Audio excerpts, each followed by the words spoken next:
Live from Washington, D.C. Cutting through the politics to show you what it all means for Britain. The Late Show Live, every night at midnight. Only on GB News, Britain's news channel. This is GB News, Britain's news channel. Thank you, Matt. Let's hear now from the King. This is a season when our thoughts turn to celebrations with our friends and families. In the midst of this festive period, I just wanted to ask you to join me today in finding a special place in your hearts and your minds and prayers for the hundreds of thousands of people across our United Kingdom who receive a cancer diagnosis each year, and for the millions more who love and care for them. I know from my own experience that a cancer diagnosis can feel overwhelming. Yet I also know that early detection is the key that can transform treatment journeys, giving invaluable time to medical teams and to their patients the precious gift of hope. These are gifts we can all help deliver. Throughout my own cancer journey, I've been profoundly moved by what I can only call the community of care that surrounds every cancer patient, the specialists, the nurses, researchers and volunteers who work tirelessly to save and improve lives. But I have also learned something that troubles me deeply. At least 9 million people in our country are not up to date with the cancer screenings available to them. When bowel cancer is caught at the earliest stage, around 9 in 10 people survive for at least 5 years. When diagnosed late, that falls to just 1 in 10. Early diagnosis quite simply saves lives. Exciting news. Every Friday, my Patrick Christie's Tonight Show is going to have a twist to it. We're welcoming some special guests. You. That's right, on Fridays I'm going to be doing my show in front of a live studio audience because this show is about you and what you have to say. It's going to be the same big debates, same big topics, same big opinions, but every Friday night at 9 p.m. you are invited to come on down to Patrick Christie's Tonight to be a part of the action. Only on GB News, the People's Channel, Britain's news channel. We love Great Britain. We love its history, its culture and its tradition, and that's why we're so proud to be part of GB News. You look genuinely emotional. Oh, come here. GB News does pay attention to those who are ignored by the mainstream media.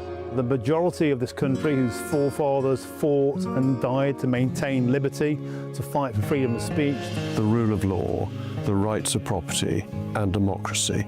This is the heritage that our country should be so proud of. Which of course includes our Christian heritage. There's been a huge resurgence in the number of people going to church. Perhaps they're not finding what they're looking for, and they're looking for something a bit deeper, a bit more truthful, a bit more akin to Britain's Christian heritage. That's right, get ready, because the most exciting night in general election history starts now!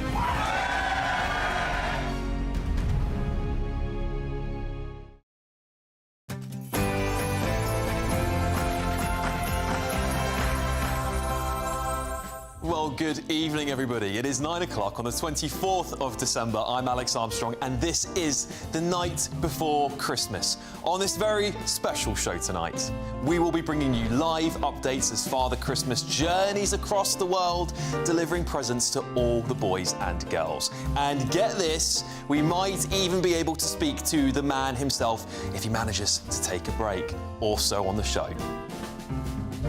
And it's a happy Christmas to everybody. So Merry Christmas from my family to yours. Christmas is the most special time of year. I'd like to wish the whole country a very happy Christmas. All of our beloved political leaders have released their Christmas messages to the nation, but is it all just good PR for them? We'll also be taking a look tomorrow at the royal schedule from prayers at Sandringham to the King's Christmas message. Also,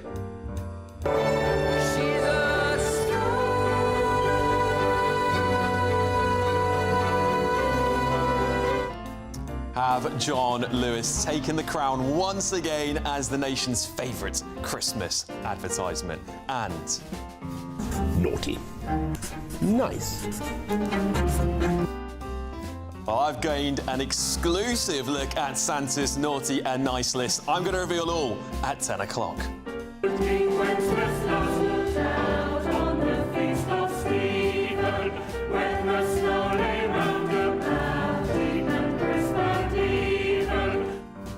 Well, it wouldn't be Christmas without some classic carols, would it? And it's been so long, but I will be there. I sing this song.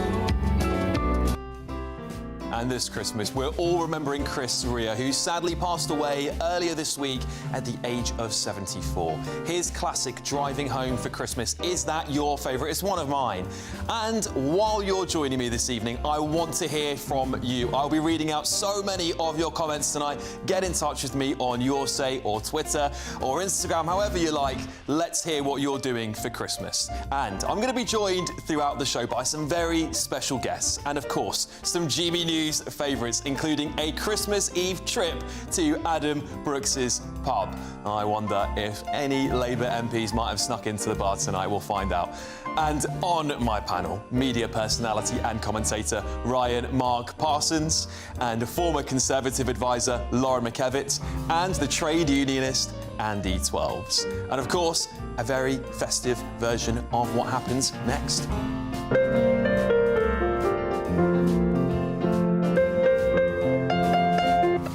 Goodness, it's good news I can't drive, isn't it? Because that'll probably be me by the end of the night.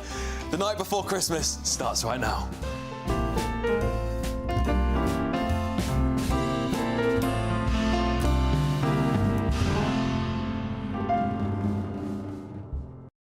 Yes, you're joining me on the night before Christmas. I've got a wonderful satirical take to bring you next. But before we get cracking, let's get your latest headlines with the brilliant Tatiana Sanchez.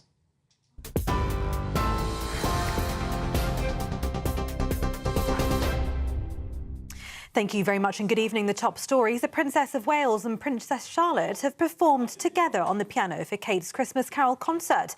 Mother and daughter sat together at the instrument to play a piece they know well by Scottish composer Erland Cooper. At its heart, Christmas speaks of love taking form in the simplest, most human ways. Not in sentimental or grand gestures, but gentle ones. A moment of listening, a word of comfort, a friendly conversation, a helping hand, presence. These simple acts of care might seem small, but they contribute to the beautiful tapestry of life to which we all belong. The Prime Minister acknowledged Britain's cost of living struggles in his Christmas message earlier today and vowed that helping with the issue is his priority. People are travelling home to be with their loved ones. Children are bursting with excitement. Families are making the final preparations, wrapping presents, hanging stockings, rushing out for last-minute bits. It's a truly special time of year. I know many across Britain are still struggling with the cost of living. Helping with that is my priority. A photograph has been released by Buckingham Palace showing the King delivering his Christmas message again outside of traditional palace walls. This year, the annual address was filmed in the Lady Chapel inside Westminster Abbey, the second time the monarch has recorded it away from a royal residence. US authorities have discovered more than 1 million more documents potentially related to the late paedophile Jeffrey Epstein that they plan to release in the coming days and weeks, officials say. The US attorney for the Southern District of New York and the FBI have informed the Department of Justice about the discovery and turned over the documents for lawyers to review. The statement did not specify how the FBI and New York prosecutors came across this additional material. And tributes have been paid to a 13-year-old boy who was fatally stabbed in central Portugal yesterday. The boy, named locally as British national Alfie Hallett, died after being found with several injuries caused by a bladed weapon. According to Portuguese police, the suspect was found with similar injuries and died in a possible gas explosion. Police said the mother was found by authorities showing signs of having been restrained and assaulted. She was taken to a nearby hospital to be treated for her injuries. A spokesman said the alleged perpetrator had already served a prison sentence for aggravated homicide, and the family had been flagged following domestic violence cases registered in 2022 and 23. And those are the latest GB News headlines. Tune in to GB News Radio wherever you are. Online, on DAB digital radio, on TuneIn, on Radio Player, on Nation Player and on your smart speaker. Just say, play GB News.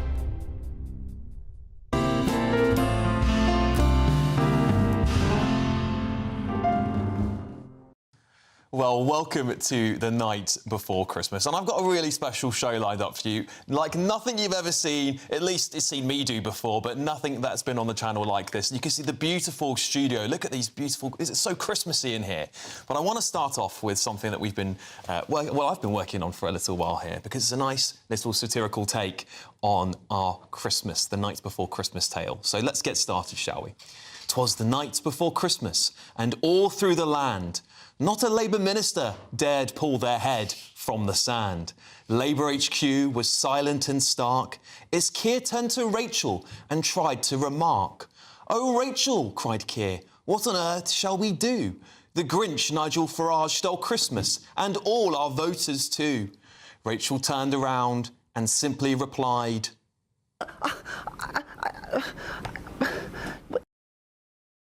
"They taxed, then they spent, then they promised some more. Each budget a riddle, each answer a chore.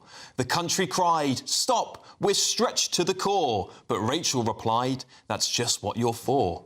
"Oh, Ed," muttered Keir, "you swore costs would fall, but families feel poorer, not greener at all. And Shabana, you too could not stop the boats," as Keir fretted deeply over these notes. "Britain's borders are lost," Keir muttered in pain. "The boats keep on coming, only stopped by the rain." While Lammy lost prisoners like gifts gone astray, Keir asked, "How did this happen? What can we say?" Lammy replied with a wry, knowing grin, "My tough new rules were the best I could pin." And there was Angela Rayner, the mischief in tow, with kicked out of office and nowhere to go. She looked at the polls and decided to stand. "I'd make a good Prime Minister, the most working class in the land." While Keir looked around with a worried old glance, he saw every policy losing its chance. He turned to his team. "We're adrift in the storm. We've lost all the voters, and now that's the norm." Across the whole country, the folks rolled their eyes as policies shifted like quick-changing skies. From energy mishaps to taxes turned funny, the voters all chuckled, "There goes all our money." And there stood the Grinch, Nigel Farage, with a smirk, watching the chaos and loving his work. He didn't need polls to give them a fright, just a chuckle and a wave as they screamed, "You're far right." But fear not, Britain, remember your name, forged in resolve, not comfort or claim. Do not fret, this moment will pass. We've stood through harder trials than this political class. Through war, through ruin, through doubt and despair, Britain always endures, rebuilds and repairs. When leaders falter and courage runs thin, Britain stands firm by the will from within. Whatever the road, whatever comes next, from all of us here at GB News, Merry Christmas, Great Britain, good night, and God bless. There we go. There you go. Very good. It was quite fun. I hope you all loved it at home too. It's a bit different to my normal soliloquies at the top of the night, isn't it? But let me introduce the wonderful people sharing Christmas Eve with me and you at home this evening. We have media personality and commentator Ryan Mark Parsons, former Conservative Special Advisor Lauren McKevitt, who knows so much about Christmas. I feel like I've already learned more in my entire lifetime just speaking to Lauren the last few minutes. And the trade unionist Andy Twelves, wearing some wonderful stars there. I wonder what they represent. It's a red star. The red Yeah. keeps flying here, Alex. Indeed, yeah, I'm sure it does. Coming up later on the show, I've gained an exclusive look at Santa's naughty list, and I'll reveal all of that at 10 p.m. Now, let me talk to my panel here tonight. First of all, thank you for joining me for Christmas. It has been, what an incredible year it's been, hasn't it? It really has. And I know we're not quite at the end of the year yet, but this is a time for reflection, isn't it, Lauren? This is a time for all of us to come together and have some fun and enjoy ourselves, have a drink. We've all got a lovely glass of wine here. I've got some cherry bakewell tarts that we can all tuck into. But this is what it's all about, isn't it, this time of year? It's spending it with family. I think so. And I'm spending my time with family tomorrow, and I did at lunch again today. But I was able to find a break to come on with you this evening. Oh, thanks, Lauren. But it's not usually a London Christmas for me. I'm usually back in the Sticks. Where is the Sticks for you? Gloucestershire. Wow, beautiful time of year to be in Gloucestershire as well. It is. There's only been one white Christmas when I've been out there. Wow, really? But it's fabulous when it is. Do you know what? I think London is so beautiful when it does snow. It's very, very rare we get snow in London. That settles. It does snow, but it never settles. Ryan, Mark, what would you be doing tomorrow? Or tonight even? Where would you normally be? Well, I've already started the drinking. I'll be continuing that throughout all of tomorrow, probably getting very drunk. Lots of foods and just laughter and games and TV. I mean, that's what Christmas is about to me, so... yeah, I can't wait. We're going to have lots of fun tonight on the show, I promise. Lots of games. I've got the naughty and nice list. I'm really excited. That was going to be really great fun. Andy, what would you be normally doing this time of year? Last Christmas Eve, I went out with a few friends and had a great night. And on Christmas Day, normally it's all about family. I'll be with my girlfriend tomorrow and her brothers, so it'll be nice. It'll be a nice day, just tucking down, eating a lot of decent meat, drinking a lot of decent, mediocre wine, and getting into the port, the champagne, all of it. It's champagne socialism has to its title must be earned, truly. Exactly. It must never end. It must never end, champagne socialism. Well, you've got lots of free things tonight, at least a free glass of wine there. That's something we can get back to. Many glasses. Yeah. Right, I want to ask you guys, how does Christmas shopping work for you? Because I'm an online Christmas shopper, but I end up doing so much in the last week of Christmas because I'm like, I have forgotten so many people and I have to go and buy all these little Christmas presents. Lauren, how does it work for you? So a couple of different ways. Firstly, if I see something over the year that I know somebody will like, I'll pick it up, knowing that I'll give it to them at Christmas. But I also, mine tends to be done quite early. Yeah. So all of mine were done and wrapped by the first weekend in December under the tree, ready to go. Yeah, well, that's quite good because, I mean, I don't know about you, but I am terrible at Christmas wrapping. I can't wrap to save my life. Ryan, Mark, what's your sort of Christmas shopping habit like? I mean, I'm not as eager as Lauren. I'm very lastminute.com. Oh, you're a man. Similar to you. It's online exclusive. I used to work in Harrods, so I'm pretty much traumatised by Christmas shopping in London. What's the worst day? Have you covered Christmas before when you worked at Harrods? Yeah. What's the worst day for it? I'd say in this period, Boxing Day is the worst, but I mean, Christmas Eve, when I was working in the store, was absolute chaos. And I never want to experience that again. Well, I imagine it must be based somewhat on when Christmas falls during the week. Because if Christmas Day falls on, like, a Sunday, and therefore everybody not just has Christmas Eve off, but, then it must really be bedlam if it's also falling on weekends, for example. Absolute madness. So online, for me, sit back, relax, Amazon, that's perfect. What about you? I'm an impersonator. I kind of, a lot of my friends are kind of men in their 20s and 30s. They enjoy alcohol. I often will just buy them... so you just buy them a pint? Well, not even a pint. Well, in Sadiq Khan's London, the pints are getting very, very high.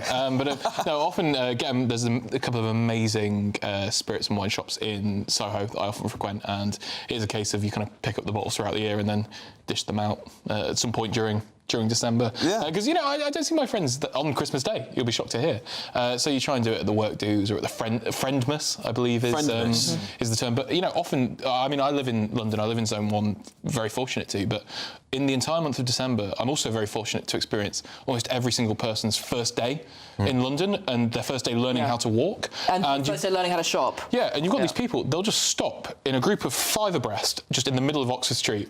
And you're just like... Oh, OK, we're just stopping them, that's fine. And it is absolutely nutty, these tourists that come in to do the shopping. Fair enough, we need to earn our money as a city. But My God, they need to learn how to walk. It's absolutely insane.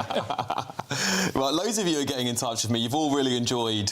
Thank you. You're all writing in lovely comments to me, making me feel very good this evening about the lovely little tale I told you at the top of the hour there. Hopefully, I think that no one's probably done that before, so I'm going to claim as a first to do a parody of the night before Christmas of the Labour government and what's going on there. But I'd love to know at home what the hardest person to shop for is in your family. There's always somebody, and you think, I do not know what to buy them. And if you can let me in a little secret, tell me what it is you do to remedy that situation. I also said I would give a shout out to Sheila Nicholson, who's 87. She messaged me earlier on saying she'll be watching this Christmas special tonight. Sheila, thank you for joining me and keeping me company. Really appreciate it. I hope you have a wonderful Christmas, whatever you're doing. And I guess maybe the question I was asking the audience to you, Lauren, is there someone in your life that is exceptionally difficult to buy for, or is it everybody difficult to buy for now? No, I think most people I know and I'm friends with are easy to buy for. My mother is quite difficult to buy for. Why? It's not because she's choosy or anything, although she is. It's more that she's allergic to everything. So you can't phone it in with her with like a Joe Malone candle or anything, she'll just come out in spots, which do more harm than good. So what I've trended towards in the last several years is books, usually something that I have read and enjoyed. That I then That's a lovely gift. What about you, Mark? I'd say just all of my friends, just because their standards tend to be so high. So it's like impossible to buy anything cheap for them. But also we're always drunk when we're out, so then I never remember what they like. So you need the name of the boo shop. I need the name of that place. I'm not sure we're allowed to legally promote this boo shop, but they're great. They're on Greek Street in Soho. You know, there's only one boo shop on Greek Street in Soho. Well, I was about to say there's hopefully more variety for people to choose from, so we don't get in trouble. But there we go. Of course, other boo shops are available, of course. I'm going to have an Ofcom Christmas at this rate.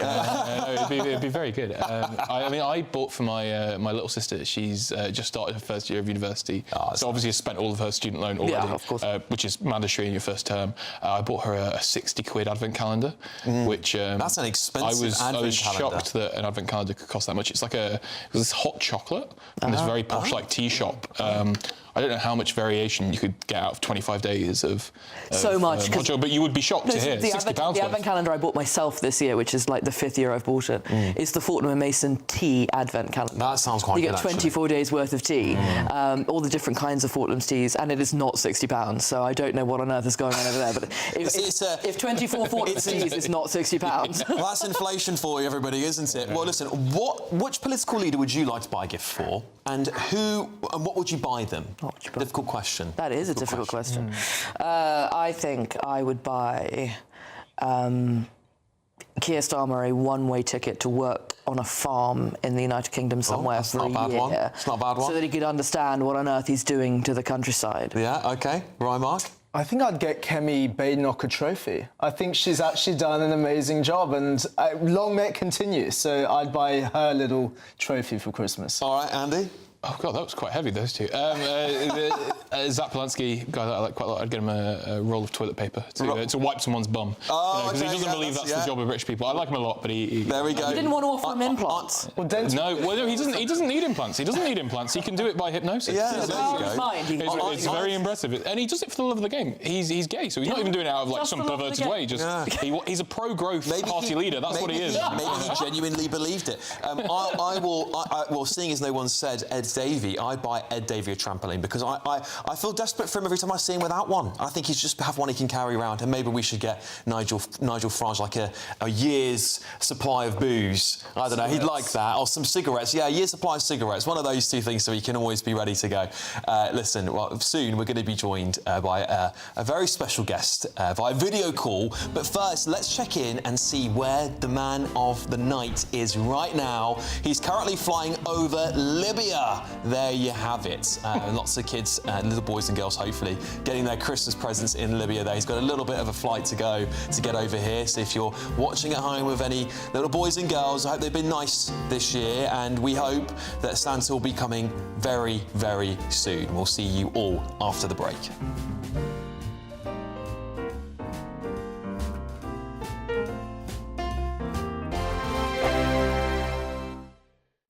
Hello, happy Christmas Eve, and welcome to your latest weather update from the Met Office here on GB News. The weather for Christmas Day, similar to Christmas Eve. Dry for the vast majority, bit of sunshine here and there, and a cold wind blowing. Here's the reason why. High pressure sitting in the North Sea is not going to give us a white Christmas, but it will continue to provide strong winds across the south. Been pretty chilly if you've been out today, and that wind will continue to bring in a fair bit of cloud over northern England, Wales and southeast Scotland overnight. Some clearer skies in the far northwest, and lighter winds here means it will turn cold with a frost, and there could also again be some fog patches to contend with. So some freezing fog for Christmas Day morning across the far north of Scotland. But if you don't get the fog, at least you should have some good spells of sunshine across the north and the west of Scotland for the morning. The eastern side of Scotland, northeastern parts of England, likely to be predominantly overcast, quite a bit of cloud here. To the west of the Pennines, some breaks in the cloud, mixture of cloud and sunny spells for Northern Ireland and North Wales. Much of South Wales, the Midlands and southern England will have a sunny start to the big day, but that wind is still going to be there. It's going to make it feel cold if you're going for a Christmas Day dip or indeed your Christmas Day walk. Yes, it may look nice with plenty of sunshine, but it will feel cold. We'll see some sunny spells developing in most areas. Chance of 1 or 2 showers over the Channel Islands in the morning, and perhaps into the far south of Cornwall, but otherwise dry. 5, 6, maybe 7 degrees Celsius, but I can't emphasise enough, that wind will make it feel quite a bit colder than that in the south. That wind is still with us as we go through Boxing Day, perhaps not quite as strong, but still providing a chill on the beaches especially. Perhaps a bit more cloud across the south on Boxing Day, but again, for many places, should be dry. We should see plenty of sunshine. Temperatures about average or a touch below, and again, feeling colder with that wind in the south. Hi, I'm Michelle Dewberry, and my show is your opportunity to cut through all the noise and dive in headfirst to some robust debates. Ideas clash. Situation, isn't it? No, because the failure is you're deliberately avoiding my point. Nothing's held back. And if you think this is the end of it, wait for more. And we do not shy away from the difficult stuff. Sometimes I want to shake people and say, if only you understood. So join me on Jubes & Co weeknights at 6 p.m, only on GB News, Britain's news channel. From the school run to the home run, watch a new show for all of Britain. He can say whatever he wants. A straight talking show where all voices are heard. And, you know, when are we going to stop talking about smashing the gangs and actually do it? With the stories that matter from every part of our country. There's a bit of a crash landing there for your Chancellor. Bold, fearless and standing up for you. That's me, Martin Daubney, 3 p.m. till 6 p.m, weekdays, here only on GB News. The People's Channel, Britain's news channel.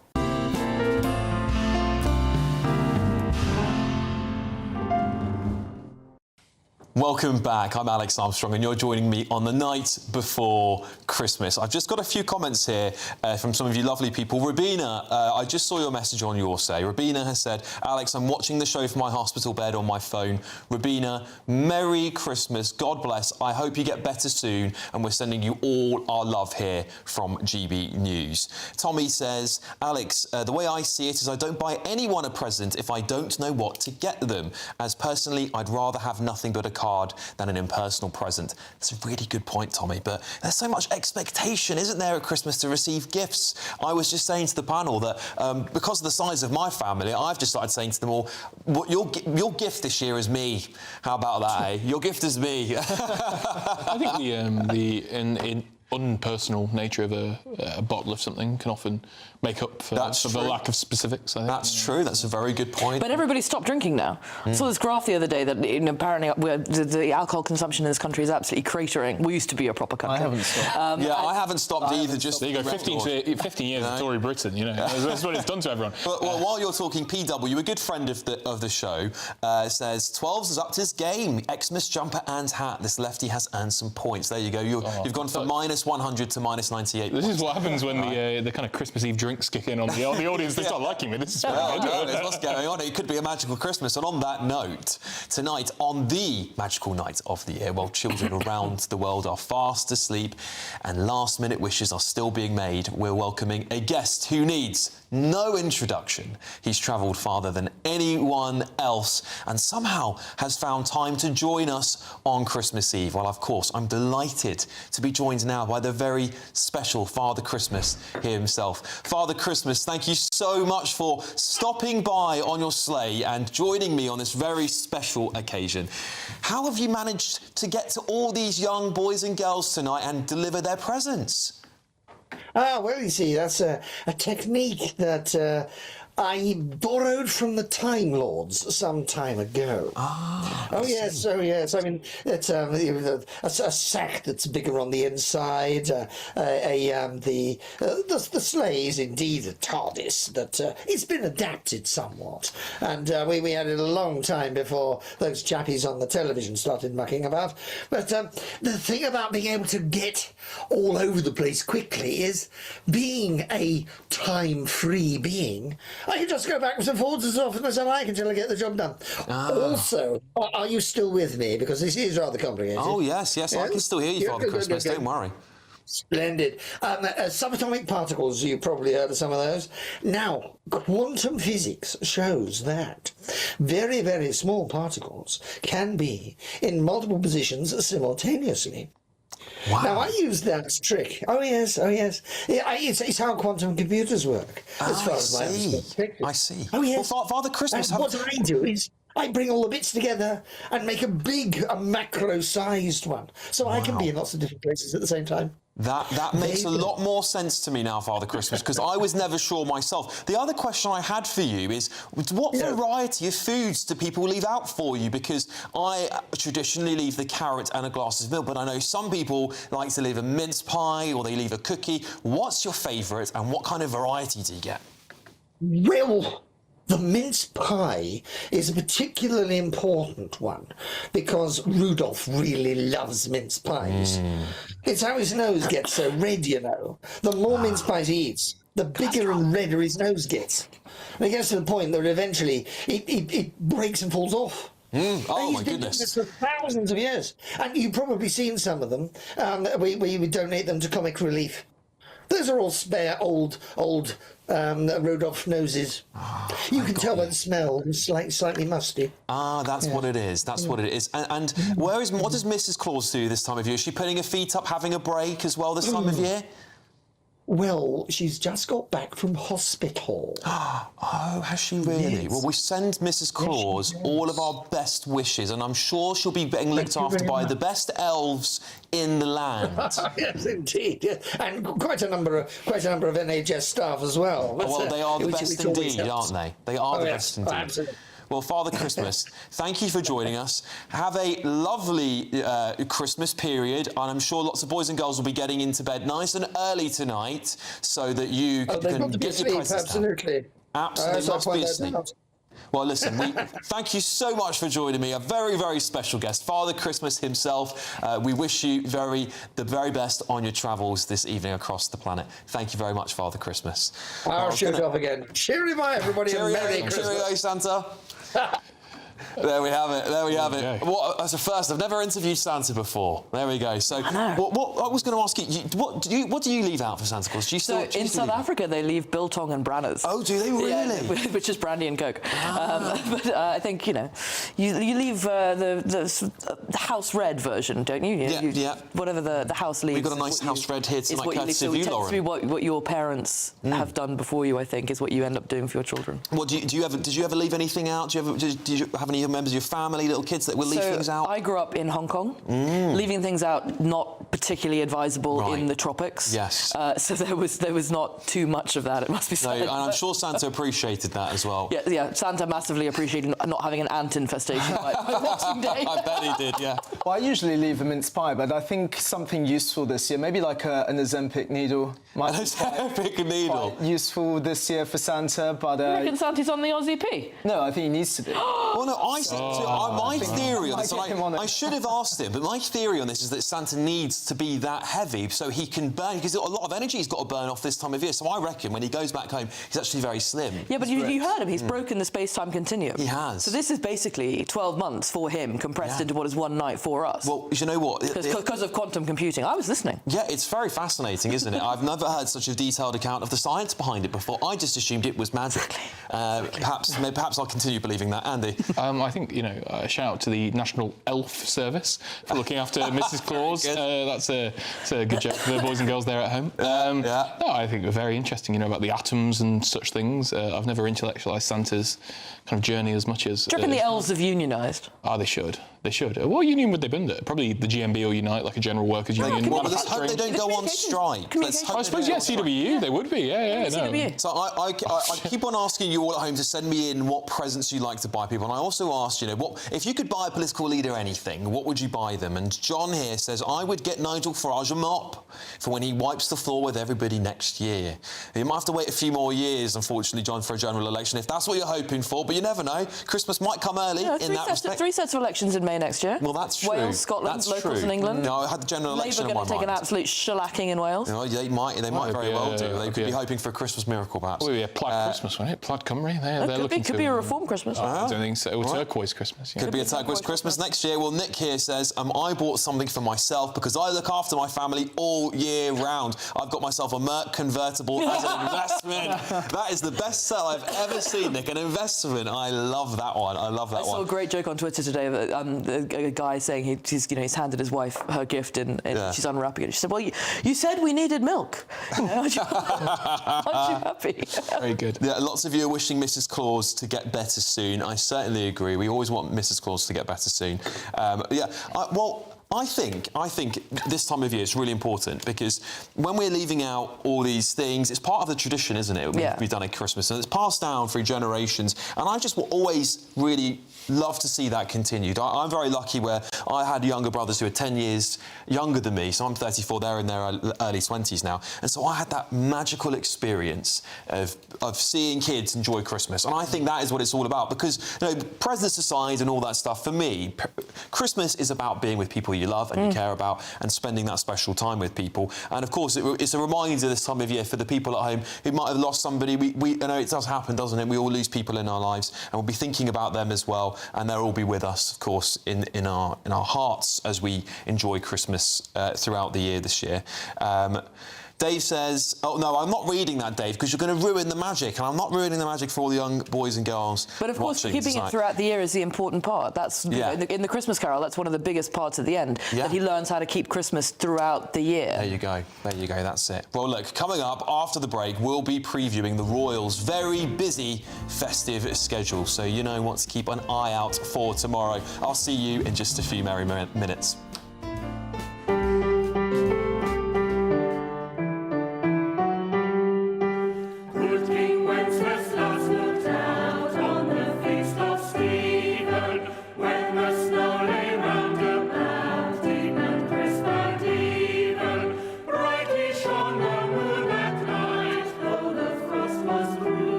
Stand by me, if thou know'st this telling, yonder peasant, who is he, where and what his dwelling? So he lives a goodly guest, underneath the mountain, right against the forest fence, by St. Agnes' fountain. Bring me flesh and bring me wine, bring me pine logs hither, thou and I shall see him dine, when we bear them thither. Page and mourner, forth they went together, through the rude winds wild lament, and the bitter weather. Silent night is darker now, and the wind blows stronger, fails my heart, I know not how, I can go no longer. Mark my footsteps, good my page, tread thou in them boldly, thou shalt find the winter's rage, freeze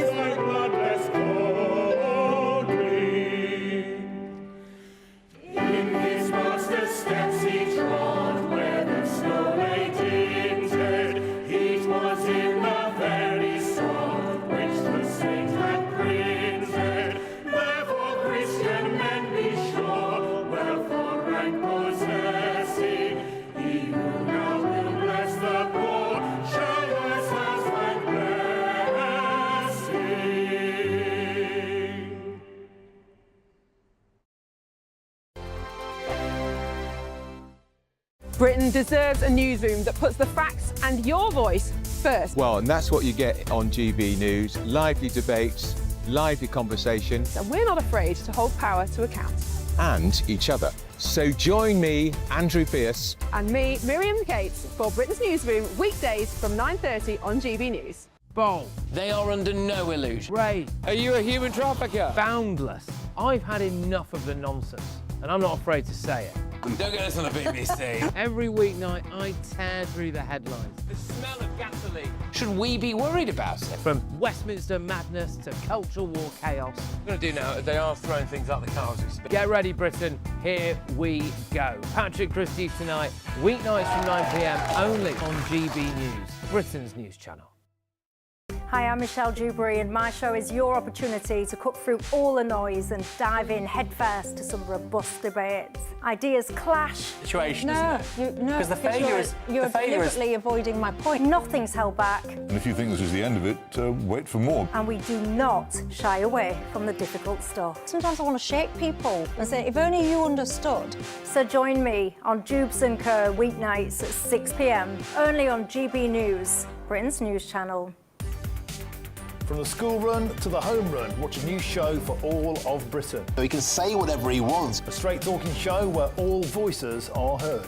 And, you know, when are we going to stop talking about smashing the gangs and actually do it? With the stories that matter from every part of our country. There's a bit of a crash landing there for your Chancellor. Bold, fearless and standing up for you. That's me, Martin Daubney, 3 p.m. till 6 p.m, weekdays, here only on GB News. The People's Channel, Britain's news channel. Westminster's full of talk, but out here, it's the real world. Am I allowed to talk then? No, that's it. This is where it matters, real people and real lives. That's what politics is all about. In fact, has Trump made a good start?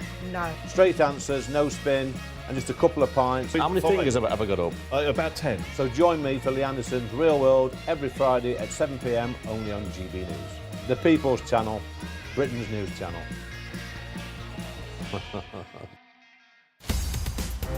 In the GB Newsroom, we bring you the news as it happens. With our team of dedicated journalists across the UK. We're ready to keep you up to date with what's happening every half an hour, every single day. Bulletins here on GB News. The People's Channel. Britain's news channel. At GB News, we love to hear from you, our loyal community. So drop us a line at gbnews.com/yoursay. There, you can talk to each other and also to the presenters live on air. gbnews.com/yoursay, because GB News is your channel, Britain's news channel.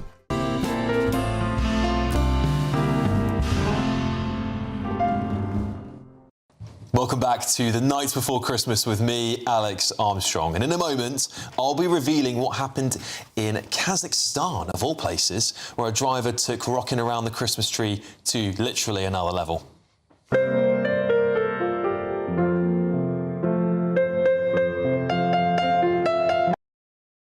That's a very old-looking car too, isn't it? It's a very, it's going to be a fun. I actually haven't seen what happens next, so you can watch it all with me at home. But first, it's time for a look ahead to one of the most anticipated moments of Christmas Day, the King's speech.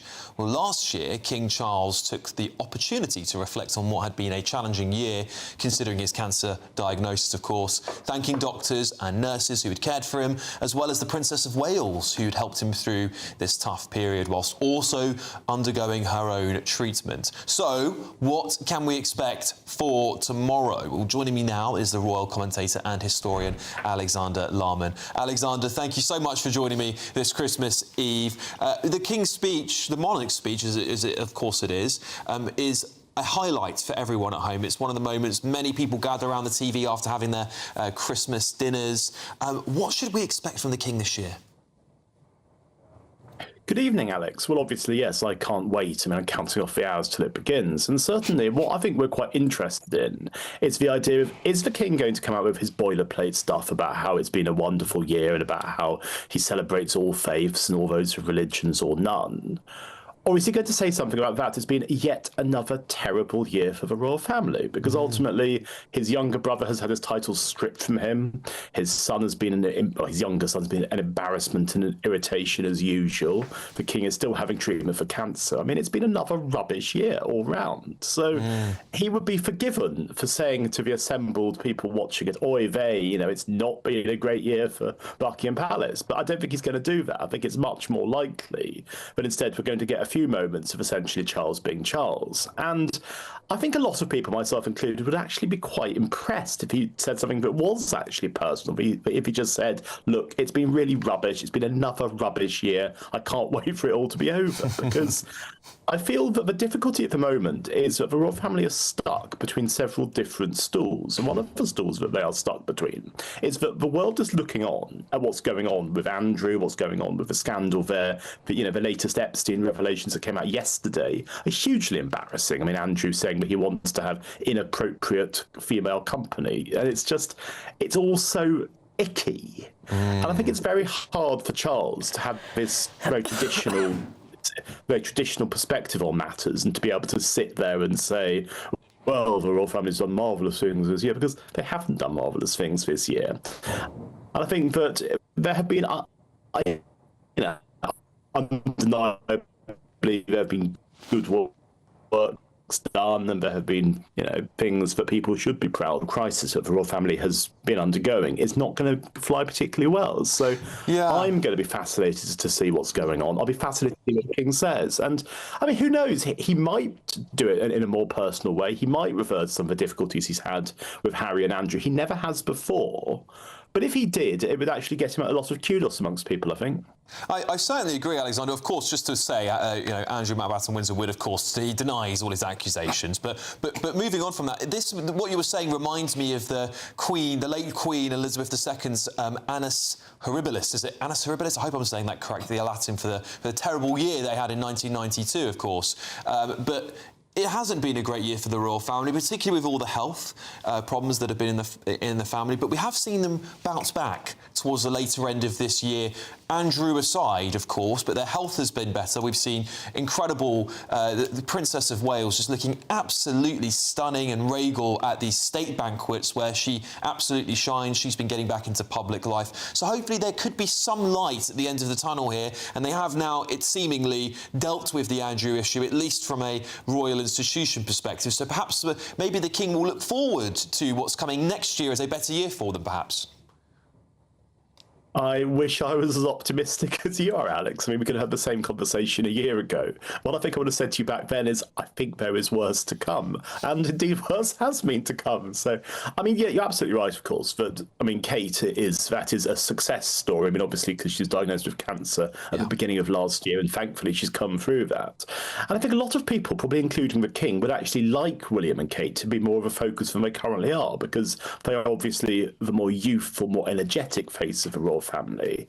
And I think that's what people would like the story to be. So in fact, it's a bit of a distraction that this year, and appropriately a pantomime season, we have the two pantomime dames in the forms of Andrew and Harry, who continue to be in their separate ways irritations and people getting in the way of the greater work of the royal family. So I think that you can definitely say there's been another rubbish year for the royals, and hopefully the King's speech will be drawing a line underneath what has been a very difficult, very challenging year, not just for the royals as people, but for the institution of the monarchy. And so, yes, things can only get better, as they say. So let's hope that 2026 is a better year, but who knows if it will be or not. Let's hope so, Alexander. Thank you so much for joining me on Christmas Eve. We'll look forward to the King's speech tomorrow. For those of you watching at home, I will be here from 3 o'clock, so we'll be listening to the King's speech together here on GB News. All right, let's check in with Father Christmas, Santa Claus, shall we? The last we checked, he was spotted near Prague in the Czech Republic. He'll be delivering, well, he's been so fast, isn't he? It's incredible how and the Santa earlier on, he came on the show, he was telling us about how the science behind it works. So absolutely incredible stuff, it really is. He'll be, of course, making his way to the United Kingdom very soon. All right, coming up later on the show, I've got an exclusive look at Santa's naughty and nice list. Who do you think might be on the naughty list this year? I'll reveal all at 10 p.m.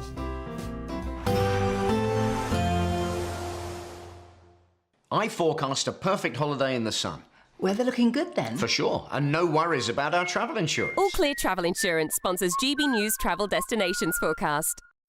The colder weather the UK is experiencing on Christmas Day extends into Iberia. It's unsettled across the central part of the Mediterranean. Also some rain through Turkey. But Greece looking mostly fine. Sunny spells here. The rain and wind through the central Med affecting the Balearics, heading into the south of France and Italy later. Plenty of sunshine for Spain and Portugal, but feeling cooler, and it's going to stay on the cool side here into the weekend. All Clear Travel Insurance sponsors GB News travel destinations forecast. I'm Michelle Dewberry, this is Jubes & Co with you. Hello everyone, Patrick Christie is here to GB News. Britain's news channel. Access the stories that matter to you. Take the GB News family with you on any device. And as long as you have an internet connection. Tune in to GB News, anywhere on the planet or beyond. GB News, the People's Channel, Britain's news channel. From the school run to the home run, watch a new show for all of Britain. So he can say whatever he wants. A straight talking show where all voices are heard. And, you know, when are we going to stop talking about smashing the gangs and actually do it? With the stories that matter from every part of our country. There's a bit of a crash landing there for your Chancellor. Bold, fearless and standing up for you. That's me, Martin Daubney, 3 p.m. till 6 p.m, weekdays, here only on GB News. The People's Channel, Britain's news channel. Westminster's full of talk, but out here, it's the real world. Am I allowed to talk then? No, that's it. This is where it matters, real people and real lives. That's what politics is all about. In fact, has Trump made a good start? No. Straight answers, no spin, and just a couple of pints. How many fingers have I got up? About 10. So join me for Lee Anderson's Real World every Friday at 7 p.m, only on GB News. The People's Channel, Britain's news channel.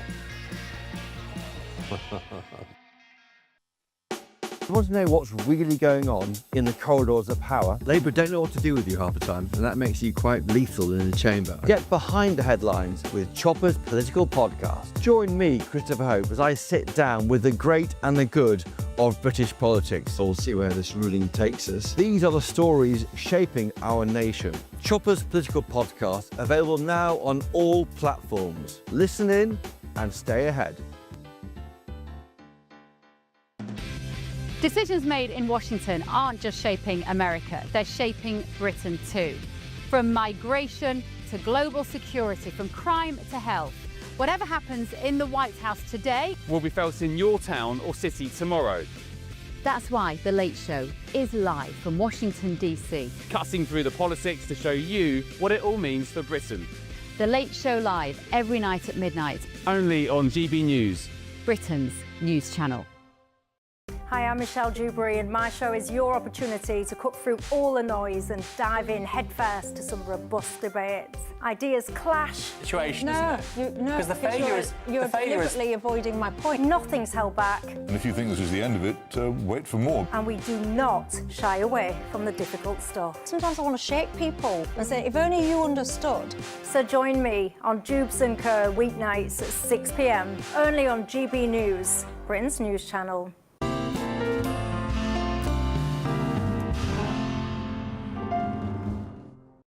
Welcome back, everybody. Well, here are some smaller festive stories that caught my eye this Christmas Eve. Of course, I'm joined by my panel to talk through some of those in a second. Actually, before we get to them, I wanted to ask all of you, what is the one thing that you really want this Christmas?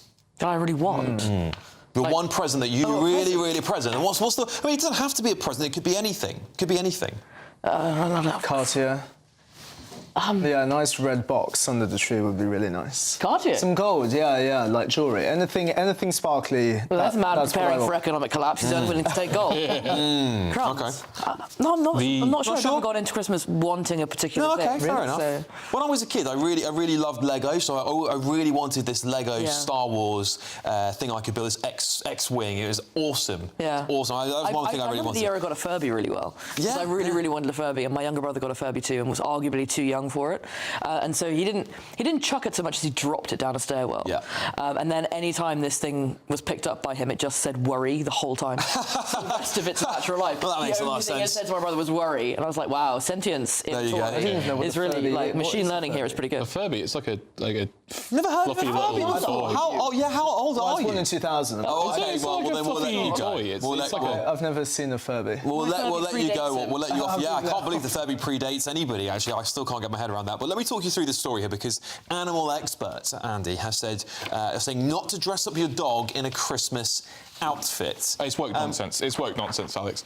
Oh my goodness, where's Andy Swells and what have you done with it? I think is that one of my favourite things of the Christmas period is in Hyde Park, actually just south of our studio, Hyde Park, one of the biggest royal parks in London. They have the Christmas Dachshund walk, where all these lovely little sausage dogs go and walk about 2 miles. They walk from Hyde Park down the Mall down to Buckingham Palace, and it's absolutely amazing. You see these lovely little sausage dogs dressed up in Christmas jumpers as, you know, Santa, as elves. I think it is absolutely amazing. I think on Twitter it is one of my favourite things to see in December. It is.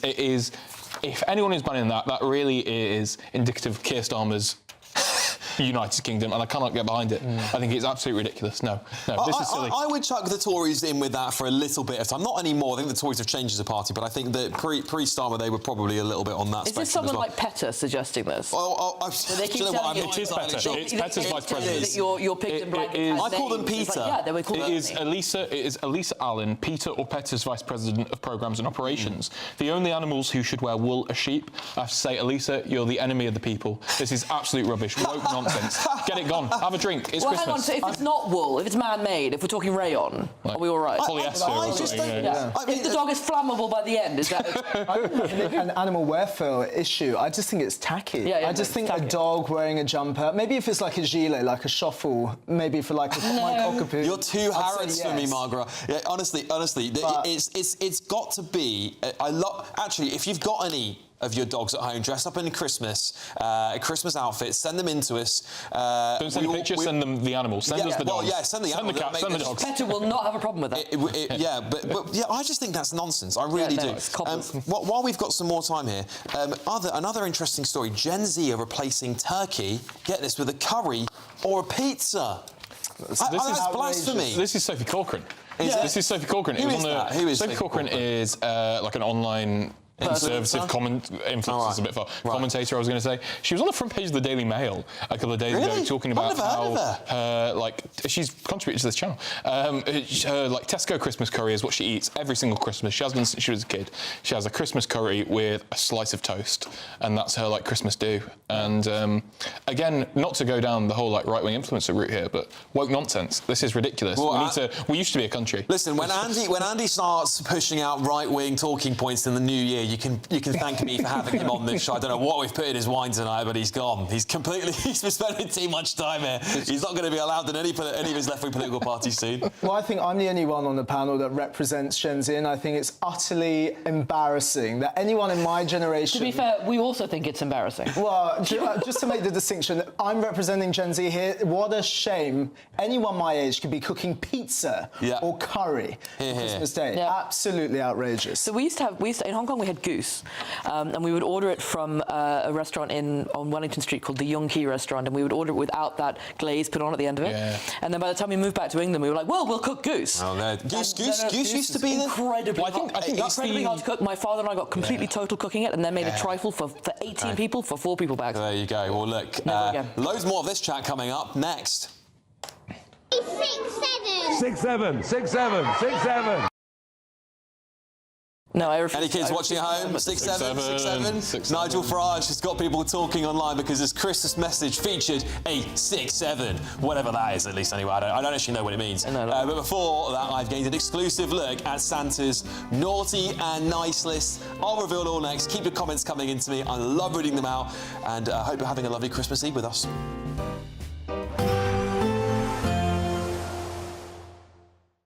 Expect warm spells with the odd rude interruption. Boxed Boilers sponsors the weather on GB News. Hello, happy Christmas Eve, and welcome to your latest weather update from the Met Office here on GB News. The weather for Christmas Day, similar to Christmas Eve. Dry for the vast majority, bit of sunshine here and there, and a cold wind blowing. Here's the reason why. High pressure sitting in the North Sea. It's not going to give us a white Christmas, but it will continue to provide strong winds across the south. Been pretty chilly if you've been out today, and that wind will continue to bring in a fair bit of cloud over northern England, Wales and southeast Scotland overnight. Some clearer skies in the far northwest, and lighter winds here means it will turn cold with a frost, and there could also again be some fog patches to contend with. So some freezing fog for Christmas Day morning across the far north of Scotland. But if you don't get the fog, at least you should have some good spells of sunshine across the north and the west of Scotland for the morning.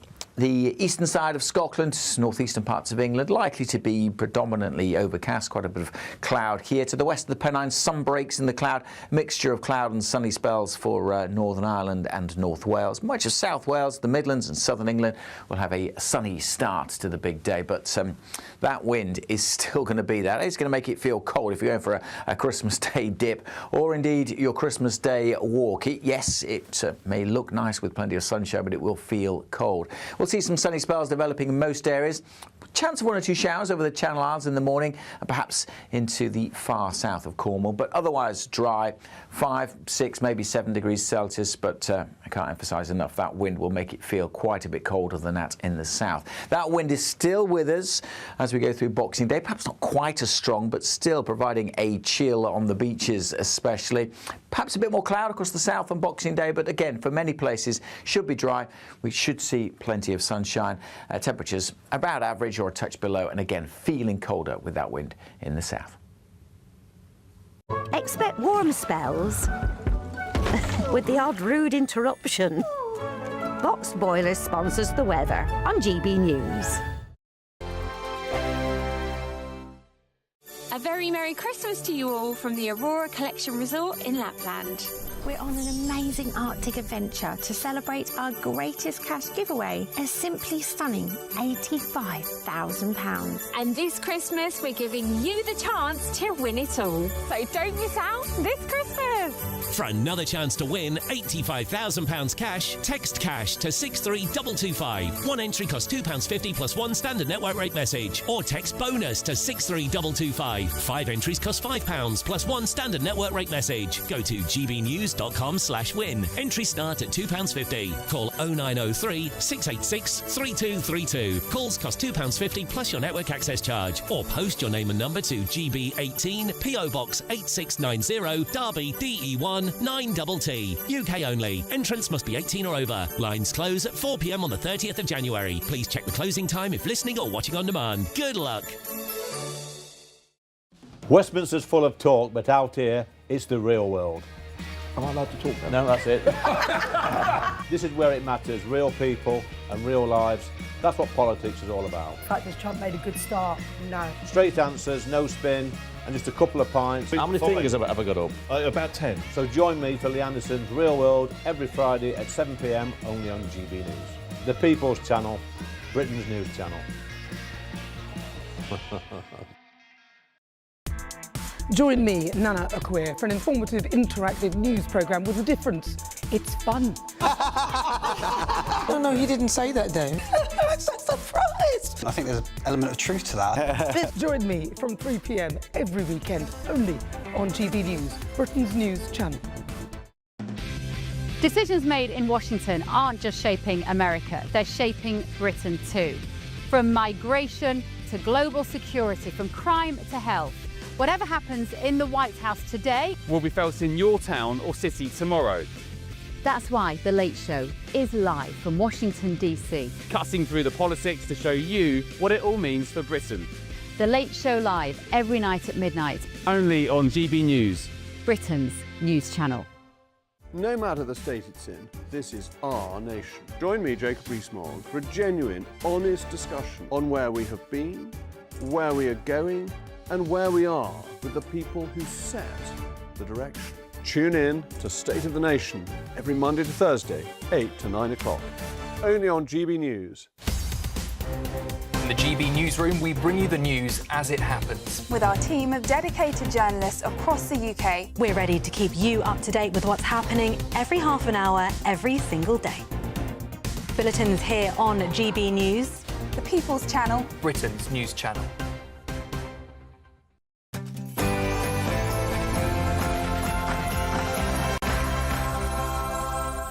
Good evening, it's 10 o'clock on the 24th of December. I'm Alex Armstrong and this is the night before Christmas. On this very special show tonight, we will be bringing you live updates as Father Christmas journeys across the world, delivering presents to all the boys and girls. Also, and it's a happy Christmas to everybody. So Merry Christmas from my family to yours. Christmas is the most special time of year. I'd like to wish the whole country a very happy Christmas. Well, our beloved political leaders have released their Christmas messages to you, the nation. But is it all just a big PR stunt that no one cares about? We'll also be taking a look ahead to the royal Christmas schedule, from prayers at Sandringham to the King's message tomorrow. Also,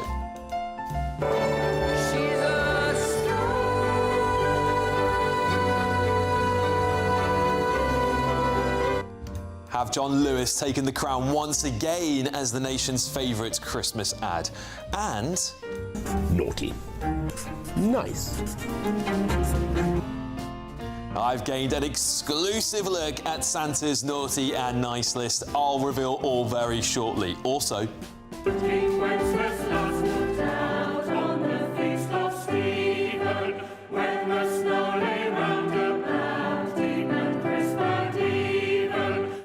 well, it wouldn't be Christmas without some classic Christmas carols from GB News. And it's been so long, but I will be there. I sing this song. And this Christmas, we're all remembering Chris Rea, who sadly passed away earlier this week at the age of 74. His classic Driving Home for Christmas is one of my favourites. Is it one of yours? I want to hear from you, and I actually want to hear from you throughout the show tonight. I promise I'm going to read more comments than I ever have done before. You can reach out to me on X, on Instagram, or on gbnews.com/yoursay. Please let me know what you're doing this Christmas. And I'm going to be joined throughout the show by some very special guests, and of course some GB News favourites too, including a trip to a Christmas Eve pub. Adam Brooks has a little special going on there. I wonder if any Labour MPs have snuck into the bar, even though he's banned them all. We'll find out very shortly. And on my panel tonight, media personality and commentator Ryan Mark Parsons is joining me, former Conservative Special Advisor Lauren McKevitt, and trade unionist Andy Twelves. And of course, a very festive version of What Happens Next.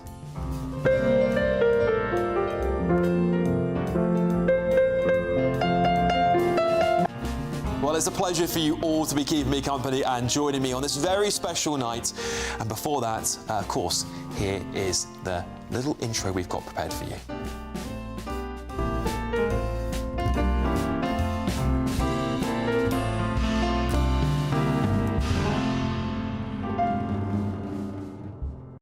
Isn't that lovely? Isn't that lovely? So special. Only one day a year we get to do this. Here at GB News, we're wishing you all a very, very Merry Christmas. There's loads more to come this evening, trust me. But first, let's get the news with Tatiana Sanchez.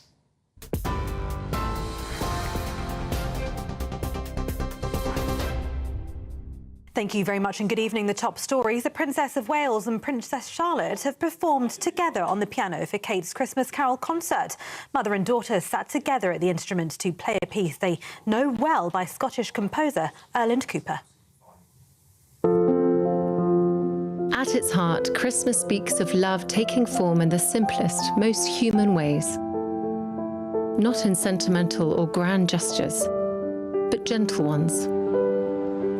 A moment of listening, a word of comfort, a friendly conversation, a helping hand, presence. These simple acts of care might seem small, but they contribute to the beautiful tapestry of life to which we all belong. The Prime Minister acknowledged Britain's cost of living struggles in his Christmas message earlier today and vowed that helping with the issue is his priority. People are travelling home to be with their loved ones. Children are bursting with excitement.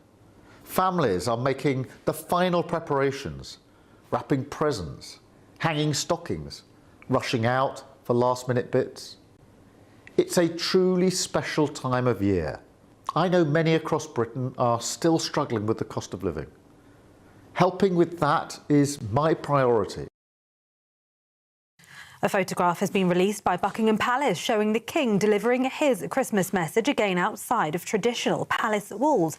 This year, the annual address was filmed in the Lady Chapel inside Westminster Abbey, the second time the monarch has recorded it away from a royal residence. US authorities have discovered more than 1 million more documents potentially related to the late paedophile Jeffrey Epstein that they plan to release in the coming days and weeks, officials say. The US attorney for the Southern District of New York and the FBI have informed the Department of Justice about the discovery and turned over the documents for lawyers to review. The statement did not specify how the FBI and New York prosecutors came across this additional material. And tributes have been paid to a 13-year-old boy who was fatally stabbed in central Portugal yesterday. The boy, named locally as British national Alfie Hallett, died after being found with several injuries caused by a bladed weapon. According to Portuguese police, the suspect was found with similar injuries and died in a possible gas explosion. Police said the mother was found by authorities showing signs of having been restrained and assaulted. She was taken to a nearby hospital to be treated for her injuries. A spokesman said the alleged perpetrator had already served a prison sentence for aggravated homicide, and the family had been flagged following domestic violence cases registered in 2022 and 23. And those are the latest GB News headlines.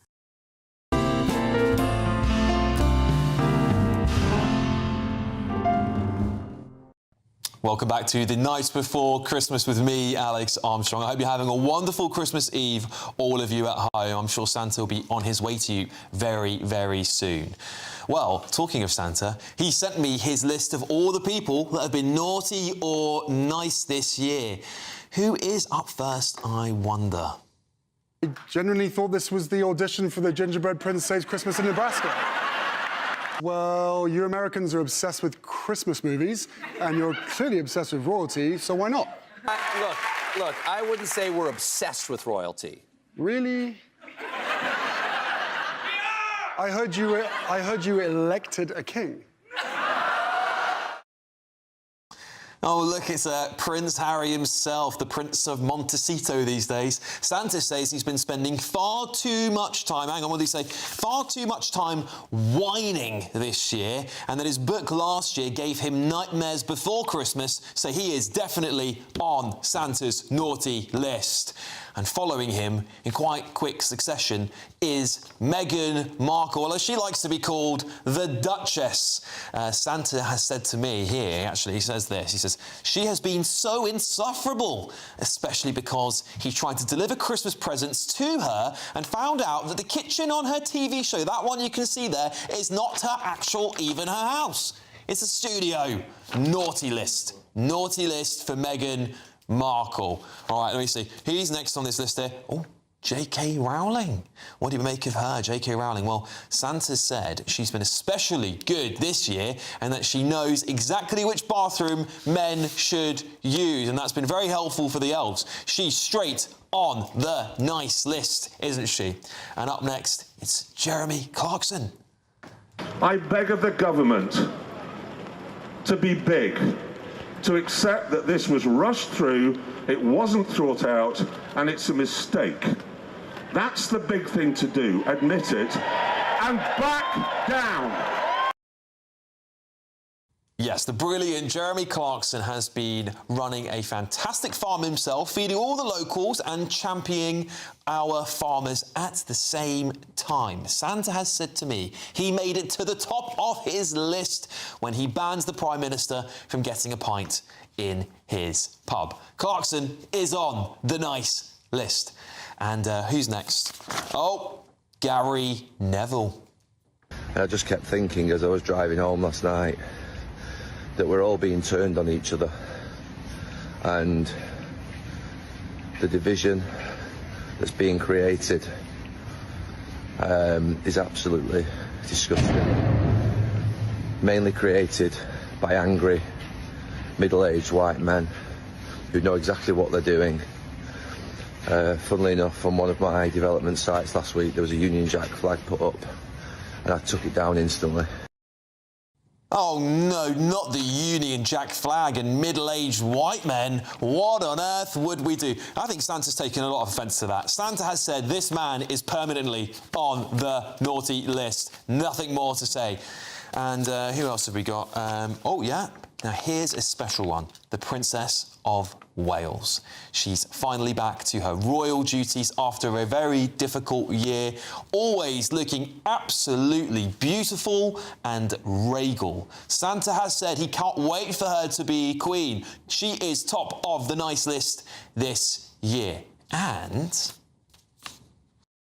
I love AI. Do you use AI? Absolutely. Do you use ChatGPT? Do you love ChatGPT? I love ChatGPT. I love it. ChatGPT is fantastic.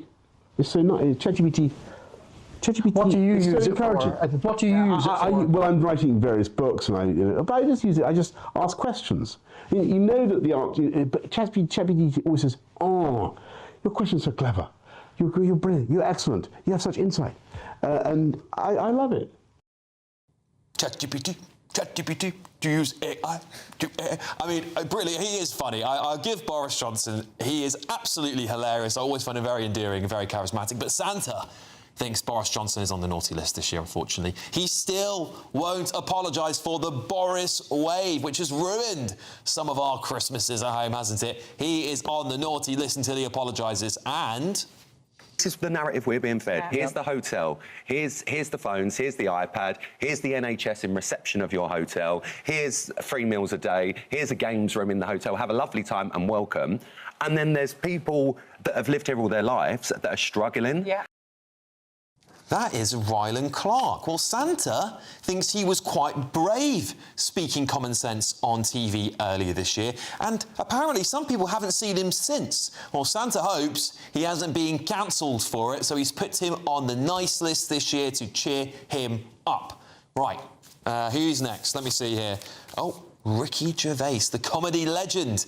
He's had another sterling year upsetting anyone who can't have a laugh at the world around them. He's raised millions for his charity with his new alcoholic products. He's also upset London Mayor Sadiq Khan with these new advertisements you can see on the screen right there. These weren't the worst ones he tried to put up, by the way. He tried to put some much worse ones we can't show you on national television.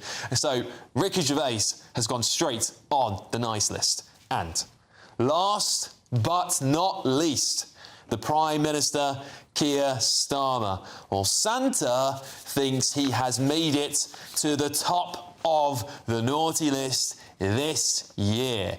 Santa thinks he's rolled back his manifesto pledges, taxed the farmers, cut back the court, censored free speech, let the pensioners freeze last year, blundered the budget. In fact, the list of naughty things he does is so long, Santa just stopped bothering to write them down. Well, what do you think, actually, guys? What do you think at home? I want to hear who's on your naughty and nice list at home. Write them into me, gbnews.com/your say, and I'm going to read them out throughout the next hour or so. Let's go to my panel. Media personality and commentator Ryan Mark Parsons, former Conservative Special Advisor Laura McKevitt, and trade unionist Andy Twelves. Right, Andy, I'll start with you. Who is on your naughty list, first of all? On my naughty list this year is the former leader of Reform UK in Wales and traitor to the nation, Nathan Gill, close friend of Farage's. He, a couple of months ago, got sent to prison, sent down, in fact, for 10.5 years for taking bribes from Russia to give pro-Kremlin statements when he was a member of the European Parliament under UKIP and the Brexit Party. And I think, just betraying your nations, I think that puts you on the naughty list, Alex. I'll be honest with you. I can get behind that one on the naughty list. I absolutely can. I absolutely can. I'm glad to hear that, Alex. I truly am. I can absolutely. I think there's moments in time where we can all just go, I think that's kind of disgraceful. What did you think about my comments about Santa's comments about about the Prime Minister? Santa, an illegal migrant coming here, you know, he's crossing our borders illegally. You know, I don't think his view should be held But the European Union gave him a biometric passport. Brexit means Brexit. Brexit means Brexit. It doesn't matter. I think, you know... We opened his airspace to him. Did we? Boris waved him this afternoon. We Boris waved him. Yeah. Hashtag Tory Britain. Right, Mark, who's on your naughty list? Mine, well, it's a little less political, maybe more family politics. No, that's good. But Brooklyn Beckham has been particularly nasty. I'm a massive fan of Victoria Beckham. I loved her documentary on Netflix, but he has blocked his parents. And I think this time of year, like we spoke at the top of the show, it's about coming together, it's about family. What a thing to do around Christmas. I just can't believe it. It all sort of revolves around this feud with his wife back in 2022 when they got married. But I think... Wait, they had a feud when they got married? I think the family with Nicola Peltz, I think his wife is, when they got married, it all sort of originates from there. But... Well, it's a reminder that money doesn't buy you happiness, and neither does fame. It can't buy family unity either, can it? Yeah. Lauren, who's on your naughty list? My naughty list is Eben Etzebeth from the South African rugby team. Oh. All 6'8" of him. Oh, right. Eye gouged poor little Welsh kid in the last match of the autumn season. Yeah, no. Yeah, well, he's bang on the naughty list then. Absolutely. In fact, did not get a total. He only got like a 12-week ban or something. Actually, I think he should have been banned for a lot longer. Oh, well, yeah, that sounds like a ban for life, in my opinion. But there we go. Right, nice list. Who's on your nice list? Nice list isn't political. It's this 7-year-old from South Yorkshire, this guy Noah Playforth. He ran a mile every single day in November to raise funds for a local children's hospice. Oh, I think that's like really, really nice, and that's what being British is about, and really what I think GBNews, the People's Channel, should be celebrating. You know, Noah, his parents have been doing some amazing stuff raising for that hospice, and I think he deserves to be on the nice list. Absolutely. Straight on the nice list. Santa's just texted me, actually, said he's straight on the nice list. Top of the nice list. What's yours? Well, it might be contentious, but it shouldn't be. A good friend of mine that I met on The Apprentice all those years ago, Thomas Skinner, who's been vilified by the press, by social media, all of these left-wing nutters that have attacked him since his appearance on Strictly Come Dancing, and all of these exposés that have come out subsequently. He's just someone that I love to watch in the morning, those massive breakfasts, those positive, inspirational messages, and for whatever reason, the press are just hounding him. Yeah, they are. But he's always going to be on my nice list.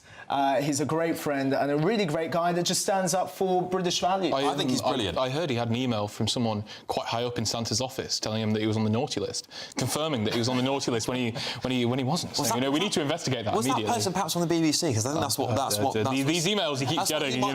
That's what he might be claiming. But I don't know. Great dancer from Strictly Come Dancing, by the way. I don't know these allegations that he was bad. I thought he was absolutely he looked like he just had a fart that had come out too lumpy. Like all the time. It was awful. It was awful. It was awful. It was awful. Lauren, come on, who's on your nice list? I have to confess, I haven't heard of either of the people who are on. Maybe for the best. Maybe for the best. I know who his mother is, but I don't know about who either of these people are. My nice list is Marcus Campbell Savers, the now ex-Labour MP who voted against very brave. He's been let back in. He got the whip back. Yeah, because they reversed the policy. Or they altered the policy to such an extent, but they threw him out to begin with, rather than listening to people who knew better than them, saying this is a bad policy enacted poorly and it's going to put a lot of people out of business, and the only people who'll get rich will be Blackstone. Right, well, some people are saying my takedown... Sorry, Santa's my takedown of... Were you really Santa? Were you interviewing yourself? No, Santa did send it to me, but I actually shared this, funnily enough, that naughty and nice list, I share the exact same opinion with Santa on this one. Pretty novel. I'm going to take ownership of that opinion and say perhaps my takedown of the Prime Minister is a little bit too harsh. That's what some elves are texting me and saying, I don't know. Clevs here has said, Alex, Charlie Peters deserves to be on the nice list. An amazing year of disclosures that will hopefully get justice for all survivors of the rape gangs. Totally agree with you. 100%. Well done to Charlie there. The naughty list, whoever was in the Department of Justice in the US who did not extend the premium subscription to Adobe and redacted the Epstein release by highlighting it black rather than actually redacting it.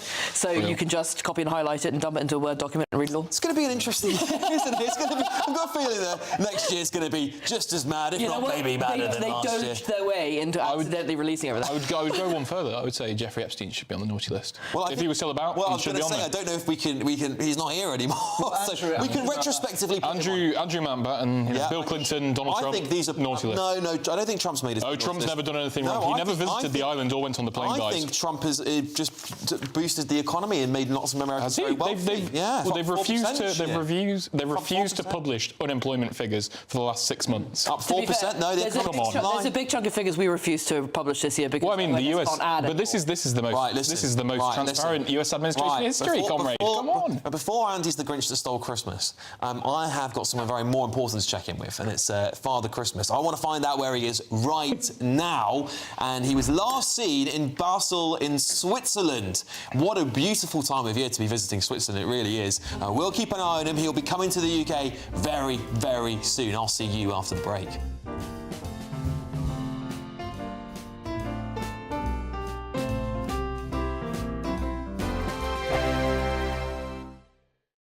Westminster's full of talk, but out here, it's the real world. Am I allowed to talk then? No, that's it. This is where it matters. Real people and real lives. That's what politics is all about. The fact has Trump made a good start? No. Straight answers, no spin, and just a couple of pints. How many fingers have I got up? About 10. So join me for Lee Anderson's Real World every Friday at 7 p.m. only on GB News. The People's Channel, Britain's news channel. This is GB News, Britain's news channel. Samantha, Jeffrey, thank you for your time tonight on The Late Show Live. Really appreciate it. This is a story that, amongst all the stories of wars and murders and crime and so on, at least it's given us a laugh, and at least the raccoon is OK. Just explain to us, if you can, Samantha, exactly what happened. Where was the raccoon found? Where is he now? Who found him and so on? Yeah, so the store manager went to open up the ABC store here in Ashland, Virginia, and discovered a bunch of broken bottles in the back room. Upon further investigation, he was also located a raccoon that was passed out in one of the bathrooms. He had locked himself in the bathroom, and that's when the store manager called us to get him. So first things first, how on earth did he end up in the store? How did he get in there? So he fell through the ceiling. So he went through a ceiling tile and took out the wiring for the video camera as he was falling down. So we don't have a whole lot to go off of, just what the evidence that we encountered when we got to the scene of the crime. So he fell through the ceiling, and I guess he landed on, because there's pictures here we've got of bottles of, I think it's whiskey, just strewn all over the store. So he must have fallen through the ceiling onto the shelves, smashed all the bottles, and then I guess from there thought it was going to be a great idea to, lap up all the alcohol on the floor? I guess so. He just decided to have a party. And who found him? The store manager. And what was their reaction? Have you spoken to them? What were their first sort of comments to you when I guess they called you to report the raccoon passed out in the bathroom, right? Yeah, they were a little bit distraught. They didn't know how to get him out. They obviously did not want to pick him up themselves. So that's why they called us for assistance. GB News, the People's Channel. You want to know what's really going on in the corridors of power? Labour don't know what to do with you half the time, and that makes you quite lethal in the chamber. Get behind the headlines with Chopper's Political Podcast. Join me, Christopher Hope, as I sit down with the great and the good of British politics. We'll see where this ruling takes us. These are the stories shaping our nation. Chopper's Political Podcast, available now on all platforms. Listen in and stay ahead.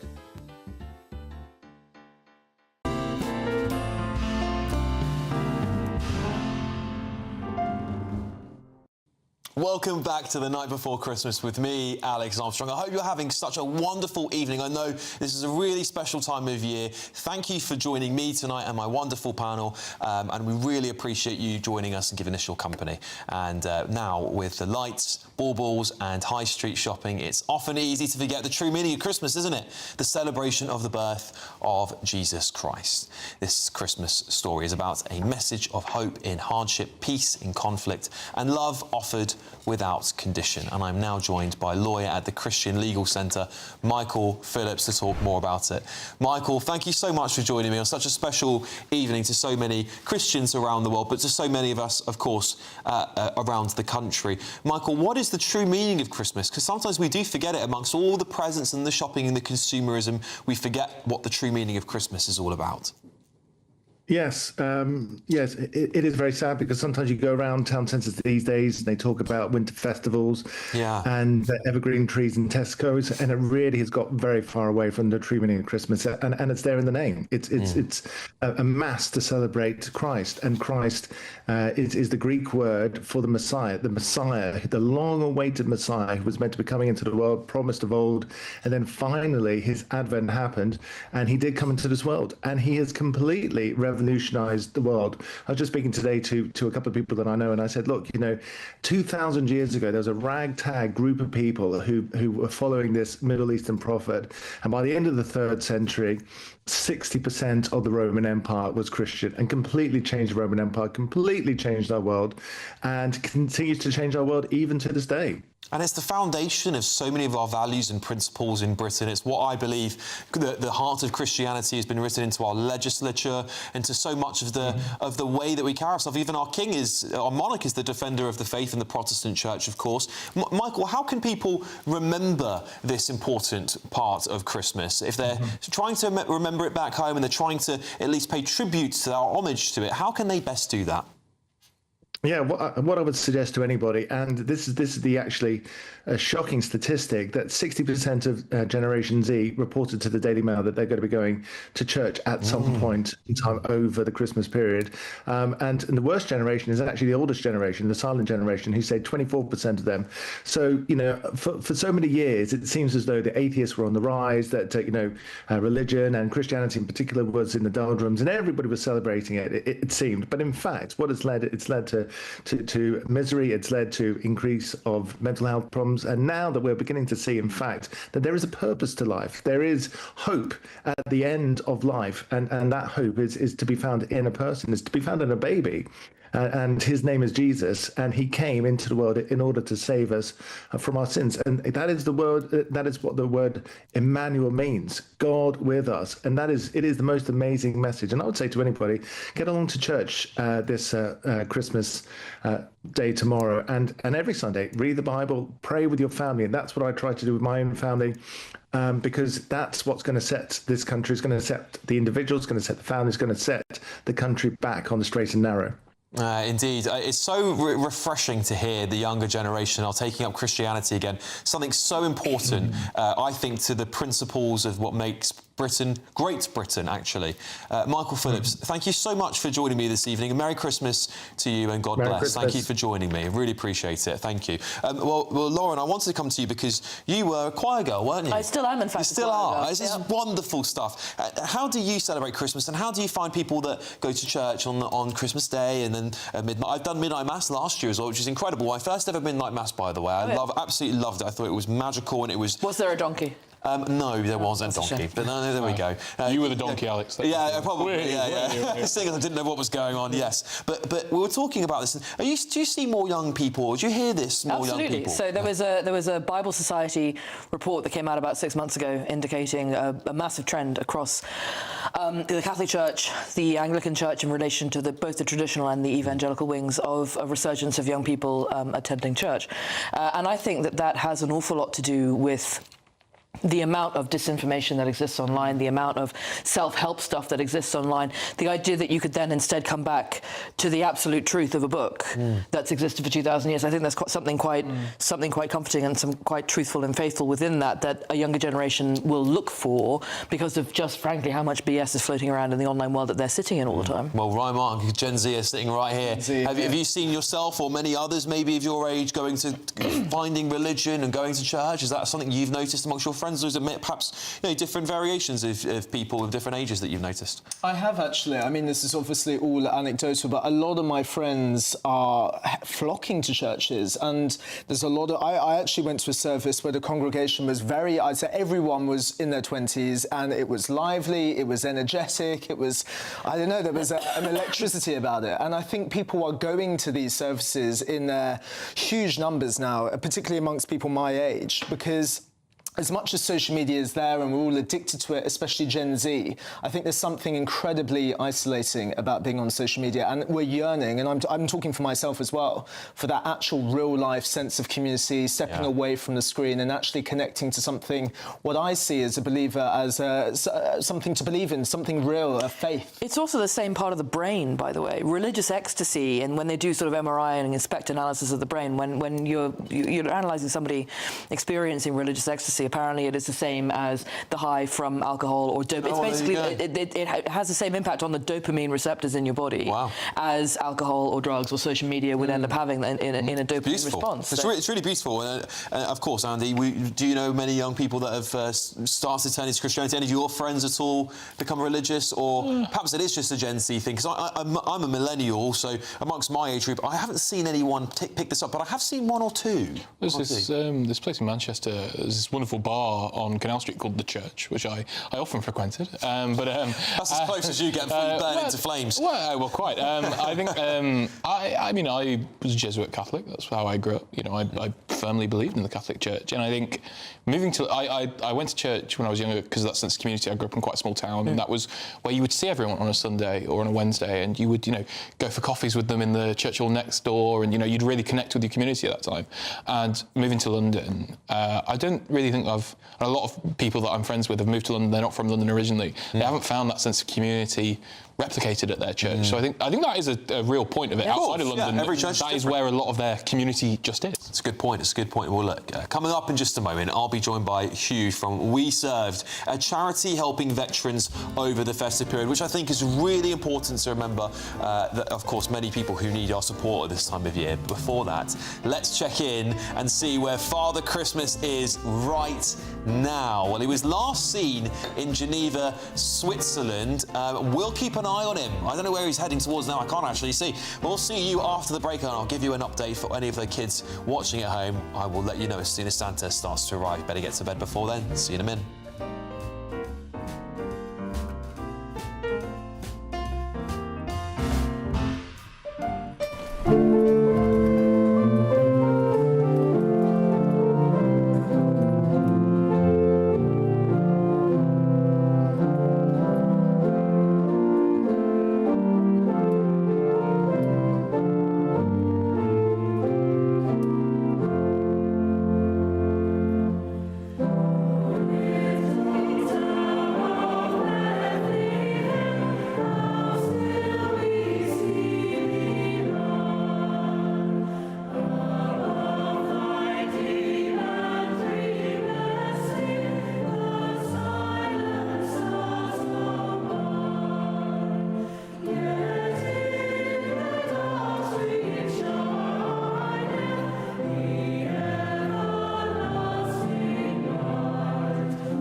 Happy Christmas Eve, and welcome to your latest weather update from the Met Office here on GB News.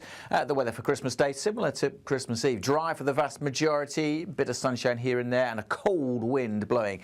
Here's the reason why. High pressure sitting in the North Sea. It's not going to give us a white Christmas, but it will continue to provide strong winds across the south. Been pretty chilly if you've been out today, and that wind will continue to bring in a fair bit of cloud over northern England, Wales and southeast Scotland overnight. Some clearer skies in the far northwest, and lighter winds here means it will turn cold with a frost, and there could also again be some fog patches to contend with. So some freezing fog for Christmas Day morning across the far north of Scotland. But if you don't get the fog, at least you should have some good spells of sunshine across the north and the west of Scotland for the morning. The eastern side of Scotland, northeastern parts of England, likely to be predominantly overcast, quite a bit of cloud here. To the west of the Pennines, some breaks in the cloud, a mixture of cloud and sunny spells for Northern Ireland and North Wales. Much of South Wales, the Midlands and southern England will have a sunny start to the big day, but that wind is still going to be there. It's going to make it feel cold if you're going for a Christmas Day dip or indeed your Christmas Day walk. Yes, it may look nice with plenty of sunshine, but it will feel cold. We'll see some sunny spells developing in most areas. Chance of 1 or 2 showers over the Channel Islands in the morning and perhaps into the far south of Cornwall, but otherwise dry. 5, 6, maybe 7 degrees Celsius, but I can't emphasise enough that wind will make it feel quite a bit colder than that in the south. That wind is still with us as we go through Boxing Day, perhaps not quite as strong, but still providing a chill on the beaches especially. Perhaps a bit more cloud across the south on Boxing Day, but again, for many places, should be dry. We should see plenty of sunshine. Temperatures about average or a touch below, and again, feeling colder with that wind in the south. Decisions made in Washington aren't just shaping America, they're shaping Britain too. From migration to global security, from crime to health. Whatever happens in the White House today will be felt in your town or city tomorrow. That's why The Late Show is live from Washington, D.C. Cutting through the politics to show you what it all means for Britain. The Late Show live every night at midnight. Only on GB News, Britain's news channel. Westminster's full of talk, but out here, it's the real world. Am I allowed to talk then? No, that's it. This is where it matters, real people and real lives. That's what politics is all about. The fact has Trump made a good start? No. Straight answers, no spin, and just a couple of pints. How many fingers have I got up? About 10. So join me for Lee Anderson's Real World every Friday at 7 p.m. only on GB News. The People's Channel, Britain's news channel.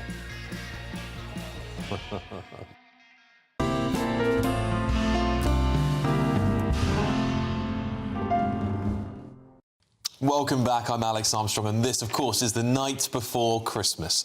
Christmas can be a very lonely time for so many people, so I'm very glad to introduce my next guest from We Served, a digital marketplace for veterans and their families. They offer jobs, training, healthcare and services, and housing and accommodation support for veterans, with already 35,000 signed up. Well, I'm joined now by the co-founder of the charity We Served, Hugh Andre. Hugh, thank you so much for joining me on this very special evening, of course, on Christmas Eve. But many veterans, as I was saying, are alone and maybe homeless this time of year, and it's very important that we remember them. Tell me more about what it is you do and why it's so important for us to think of our veterans this time of year. Yeah, Alex, good evening. Thank you for having me and giving me the opportunity to speak to your viewers. I would just like to start, however, by saying that we're not a charity. There are actually 2,200 military charities in the UK, and we certainly don't need another one. But we do, of course, support charities, etc. We have a community of 5.1 million veterans, their wives, husbands, and children in the UK. And a couple of years ago, I found myself in a pretty dark place.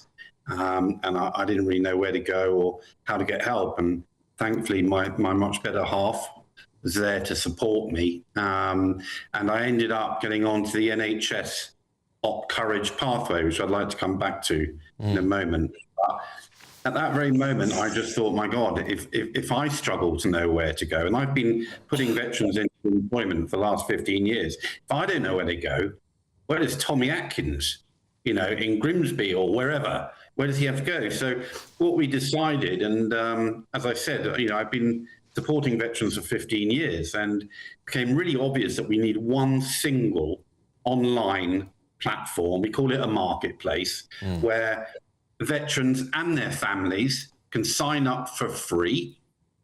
We've already got over 1,000 jobs from UK employers being advertised. We offer training and development courses. In January, one of my colleagues, who's a former Coldstream Guards officer, is going to be launching the most amazing healthcare and wellbeing platform. So actually veterans and their families can go on and get kind of like private medical for £5 a month or 16, they choose. So as I said, we're like a shop. And what we're doing is we're putting as many goods, services and products onto the shelves so that veterans can sign up and make use of them. But I think also, as importantly, when you leave the military, you kind of leave a family and you leave a tribe. I served for 10 years. I had the privilege and honor of leading the best soldiers in the world. So for me, this is about giving back and giving them one single place where they can come to get all the support and the help that they need if they need it. But the narrative I do want your viewers to just take on board to me. Veterans aren't victims, we're assets. We can do good, but there are some who need support and help. And you're absolutely right, Alex. Christmas is a really tough time for many veterans. I mean, the amount who volunteered to do Christmas duty was incredible because they were amongst their friends. So, yeah, it's a challenging time, but I have 3 wishes for next year. And my first one is that this government will use 3,000 of their empty properties that are being used to house other people, etc., and at least set up some form of framework so our veterans don't have to sleep rough. We've got the assets, and by the way, you mentioned the charities. Our charities have got a lot of money sat in their bank accounts, and that should be used to upgrade these properties and provide the housing that is required. I think secondly, I mentioned Op Courage. We're a private business, but I'm a big believer in public partnerships. Op Courage and Op Restore were 2 pathways Johnny Mercer set up in the last government. Op Restore is for those with physical injuries, and Op Courage for those with mental health support. They need more money and they need more resources. They need more counsellors because we have a tsunami of healthcare, mental health issues on the horizon from all the young lads and the boys and girls who are in Iraq and Afghanistan. We pulled out of there the disastrous way we did in 2019. But PTSD, that has a 14-year gestation period. I'm not the smartest tool in the box, but even I can work out that, there's a big problem. And we need the government to put more money into that. And finally, if anyone out there, and I know you have a lot of veterans and military who watch your program, but there's an amazing guy called Ben Williams. He's an ex-Royal Marine Commando. He's setting up the first ever venture fund to help veterans set up businesses. Amazing. And we haven't got one. There are 5 in the USA. We haven't got one over here. So, I mean, we've had to raise money from friends, family. We've had 68 veterans invest. What are we doing as a country? Well, Hugh, this is exactly it, and I think I'm so pleased you've come on and joined me tonight because we do have a big veteran community that watch GB News. I've got veterans in my family, very close to my family, and I'm so shocked by the lack of support and visibility on the information for the support and everything you've highlighted. And I think this is the time of year we should think about people who have put their lives in the firing line for our country and for our way of life. Hugh, thank you so much for for joining me. I really appreciate you coming on the show. That's Hugh there, co-founder of We Served. Thank you very much. Andy, I'll come to you. We were talking about housing for veterans. Do you think the government's doing enough to house our veterans? I think in the Ministry of Defence, you've got a really strong veteran-first approach to ministers. You know, Al Cairns, he's, I think, a Royal Marine veteran. He spent, 20 years in the Royal Marines. You've got Louis Sander-Jones, who spent time in the British Army as an intelligence officer. Rarely would you find two veterans serving in the Ministry of Defence as junior ministers. One as Minister of State, one as Parliamentary and Secretary of State of Defence.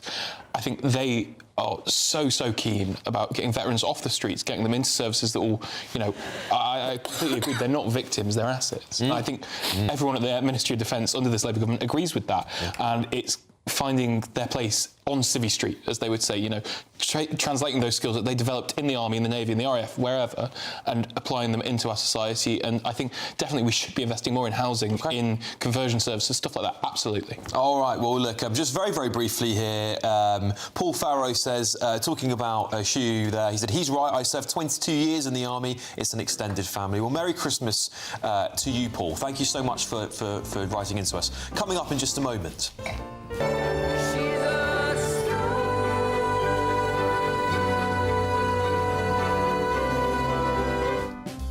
It's nearly time for our Christmas advert debate. Which one do you think was best? Let us know, gbnews.com/your say. But let's very briefly check in on Santa. I don't know where he is there, actually. He's in Morocco. There he is, Morocco. He's hopefully getting a bit of sunshine there before he comes over to cloudy old England. We'll see you all very shortly.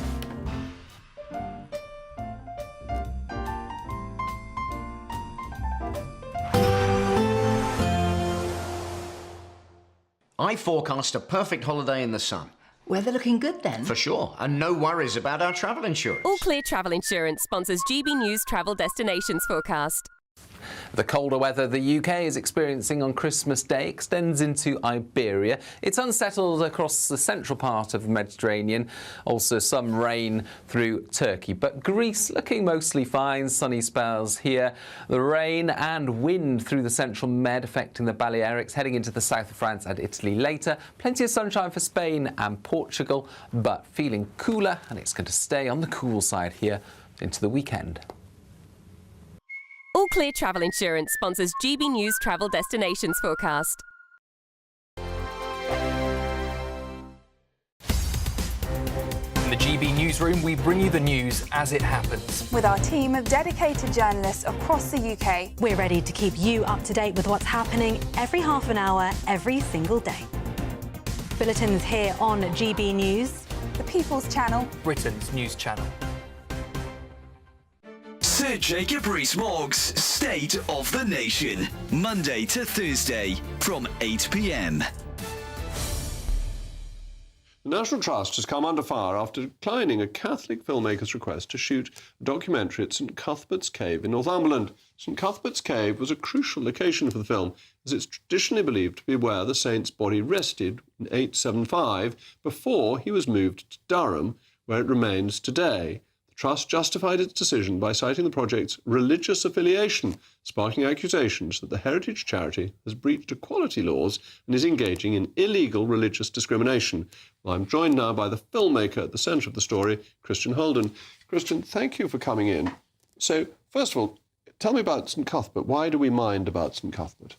Well, St Cuthbert, this historical figure, this great figure of the northeast of England and the Scottish borders area, was renowned for his physical prowess, for his great night vigils. I approached the National Trust to ask permission to film there, and the initial response I had from them by email was that they didn't host any filming of a religious or political nature. I made a phone call to that particular person and explained more about what we hope to do, and that aside from its religious storyline, there's also historical value to it, cultural.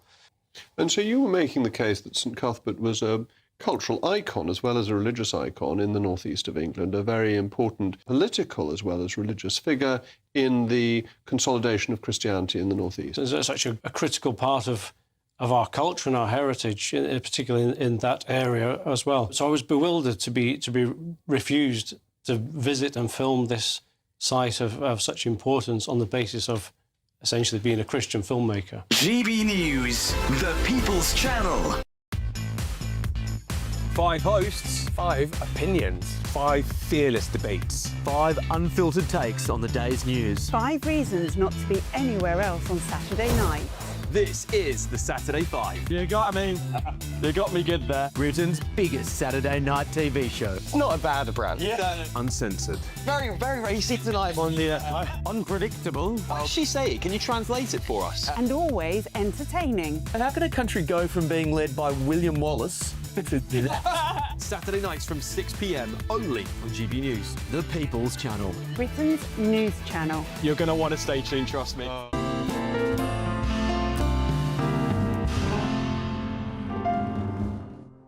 Welcome back to The Night Before Christmas with me, Alex Armstrong. I hope you're having a wonderful evening at home. Festive TV adverts drum up a lot of attention every year, with John Lewis typically being a fan favourite. But has Waitrose knocked them off the top spot this year? Let's have a flavour of each, starting with Waitrose, shall we?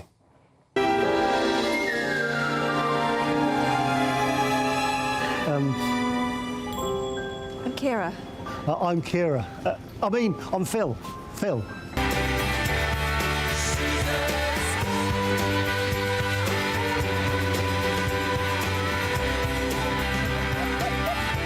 Hi. Hi. I've made you something special to say. I have to admit, I haven't seen either of those ads yet, so let's now play the John Lewis advertisement.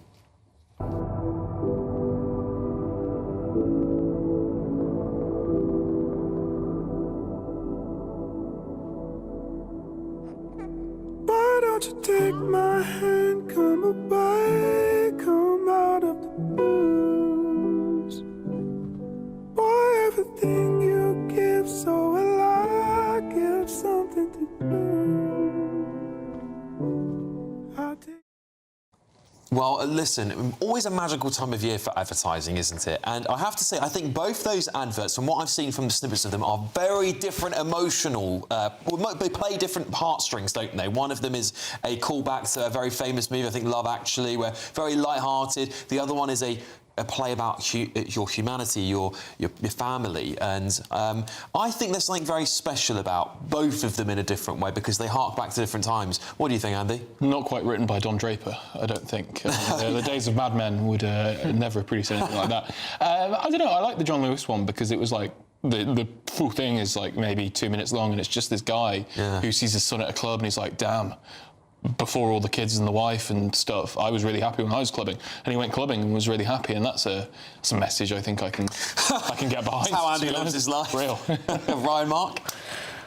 John Lewis was okay. I didn't really get the festive vibes from it, though, so much. I really like Keira Knightley, and I think Joe Wilkinson is the comedian that stars with her in the advert. But I'm more astonished that Marks & Spencer's have decided to use Dawn French again in their Christmas advert after that horrible video she put out in the summer, where she mocked the October the 7th attack, saying it was a bad thing. I mean, I really don't understand why M&S would want to be associated. They probably filmed it. Well, they're not even. I think they're in the running for best advert this year, but perhaps that's perhaps why. I don't know. But obviously, some people love Dawn. Well, she was shocking in anyway. There you go. All right, Lauren. Which ones of the snippets you saw? Which ones do you like? Well, bearing in mind that they're the first snippets I've seen of Yes, them, I don't know about you, but I don't watch television that shows up ads like this anymore. I watch things on Catch Up or on Netflix, and so I'm missing the great ad wars that used to happen. You should tune into GB News more often, Lauren. And but of the two, the snippets that I saw, the John Lewis one I like because I did read something about the John Lewis one when it first came out at the beginning of December, and I like the idea of doing something around dads getting gifts, because I often think that dads get a bit shortchanged at Christmas with gift giving. That's fair enough. Because dads can be quite hard to buy for. There's all these jokes coming out around Christmas about a yellow weather warning for Lynx Africa coming out over the UK. I feel like sometimes dads get shortchanged at Christmas because they can be quite difficult to buy for. So I like one that's dad-centric. Can I say, I actually prefer the Waitrose one, because I like Christmas to be very happy and very uplifting. And you fancy Keira Knightley? Well, and she is absolutely beautiful, isn't she? She's gorgeous. But that's not the reason why. It's because I think that Christmas... Yeah, Joe Wilkinson. You want Joe Wilkinson outside the house holding a pie? I just want to be made happy at Christmas. And I think these sorts of things Oh, brilliant. Look at this, Ab. I mean, it's And you think great to see a Keira giant Knightley. pie outside your house is going to do that? Why not? I would be quite happy if I bumped into Keira Knightley in Waitrose. If she looked at me like that, that would be... Well, listen, there we have it. I'm going Waitrose. What do you think at home? Let me know in the comments, gbnews.com/your say. Right, after the break. And it's a happy Christmas to everybody. So Merry Christmas from my family to yours. Christmas is the most special time of year. I'd like to wish the whole country a very happy Christmas. Right, we're going to be bringing you all our takes on the Christmas messages from our beloved political leaders. It's the first time you might have seen Ed Davey without being on a trampoline. That's all coming up next.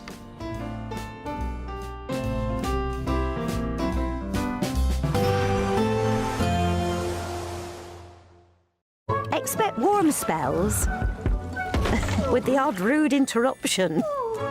Box Boilers sponsors the weather on GB News.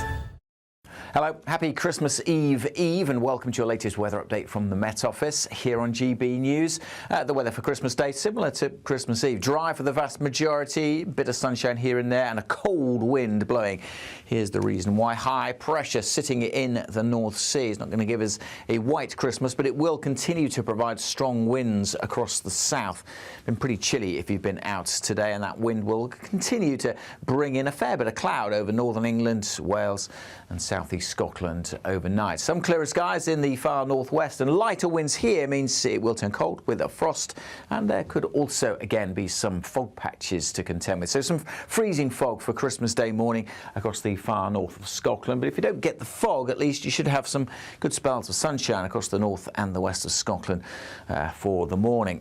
The eastern side of Scotland, northeastern parts of England, likely to be predominantly overcast, quite a bit of cloud here. To the west of the Pennines, some breaks in the cloud, mixture of cloud and sunny spells for Northern Ireland and North Wales. Much of South Wales, the Midlands and southern England will have a sunny start to the big day, but that wind is still going to be there. It's going to make it feel cold if you're going for a Christmas Day dip or indeed your Christmas Day walk. Yes, it may look nice with plenty of sunshine, but it will feel cold.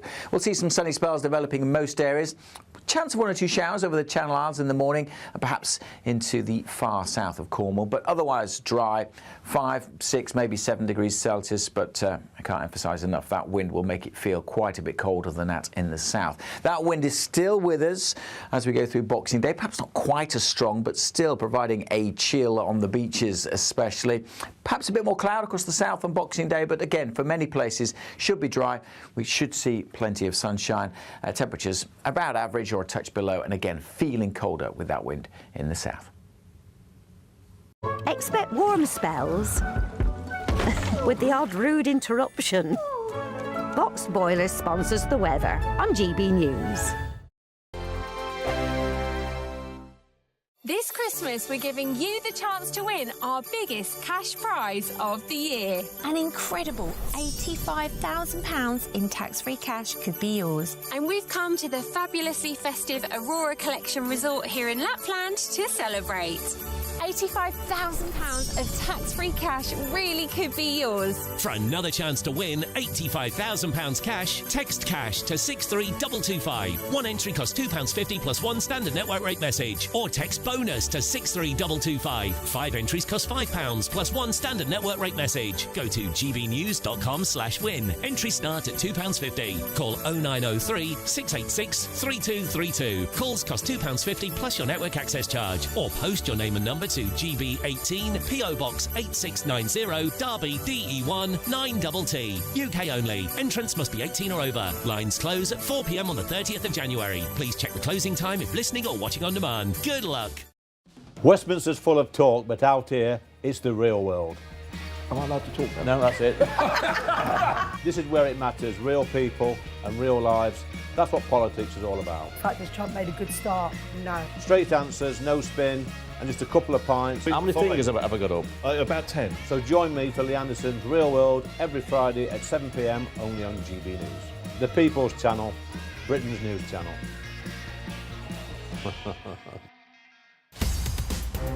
In the GB newsroom, we bring you the news as it happens. With our team of dedicated journalists across the UK. We're ready to keep you up to date with what's happening every half an hour, every single day.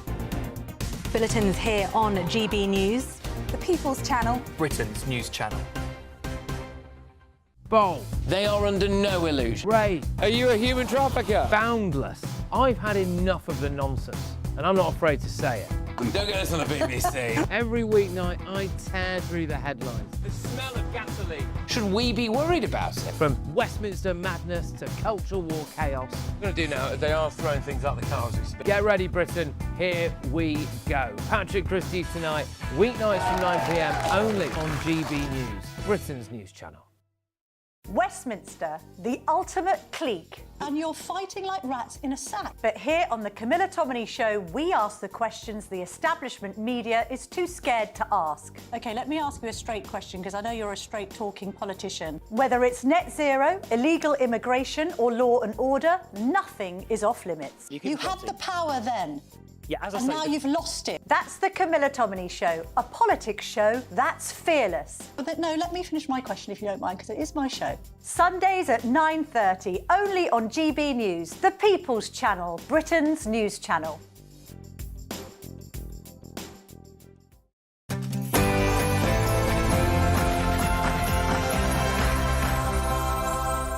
Good evening, it's 11 o'clock on the 24th of December. I'm Alex Armstrong and this is the night before Christmas. On this very special show tonight, we'll be bringing you live updates from Father Christmas's journey across the world, delivering presents to all the boys and girls. He's just flown over Timbuktu also. And it's a happy Christmas to everybody. So Merry Christmas from my family to yours. Christmas is the most special time of year. I'd like to wish the whole country a very happy Christmas. Well, our beloved political leaders have released their Christmas messages to the nation, but do any of you actually care about them? Let me know what you think. We'll also be taking a look to tomorrow's schedule for the Royals, from prayers at Sandringham to the King's Christmas message also.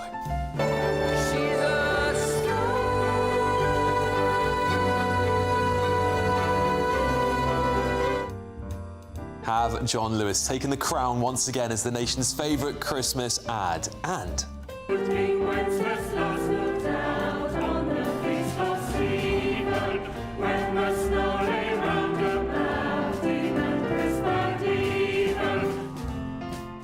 it wouldn't be Christmas without some classic Christmas carols. We'll be bringing them to you throughout the show, and it's been so long, but I will be there. I sing this song. isn't that just one of the best Christmas songs? And this Christmas, we are all remembering Chris Rea, who sadly passed away earlier this week at the age of 74. Is his classic Driving Home for Christmas your favourite? I want to hear from you. gbnews.com/your say. Send me in your favourite Christmas song. And throughout the show, we'll be joined by some very special guests. And of course, some GB News favourites, including a Christmas Eve trip to Adam Brooks's pub. I wonder if any Labour MPs will be allowed in this evening. On my panel tonight, media personality and commentator Ryan Mark Parsons, former Conservative Special Advisor Lauren McKevitt, and trade unionist Andy Twelves. And of course, a very festive version of What Happens Next.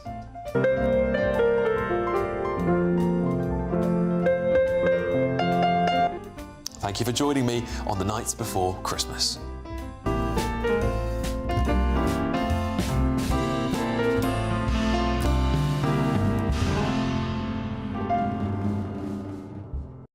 And here at GB News, we're wishing all of you at home a very Merry Christmas wherever you are. There's loads to come on the show tonight. It's going to be very festive. But first, we're going to get your news with Tatiana Sanchez.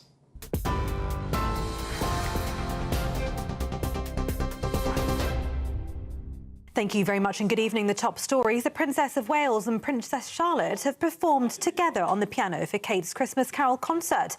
Mother and daughter sat together at the instrument to play a piece they know well by Scottish composer Erland Cooper. At its heart, Christmas speaks of love taking form in the simplest, most human ways. Not in sentimental or grand gestures, but gentle ones. A moment of listening, a word of comfort, a friendly conversation, a helping hand, presents. These simple acts of care might seem small, but they contribute to the beautiful tapestry of life to which we all belong. The Prime Minister acknowledged Britain's cost of living struggles in his Christmas message earlier today and vowed that helping with the issue is his priority. People are travelling home to be with their loved ones. Children are bursting with excitement. Families are making the final preparations, wrapping presents, hanging stockings, rushing out for last-minute bits. It's a truly special time of year. I know many across Britain are still struggling with the cost of living. Helping with that is my priority. A photograph has been released by Buckingham Palace showing the King delivering his Christmas message again outside of traditional palace walls.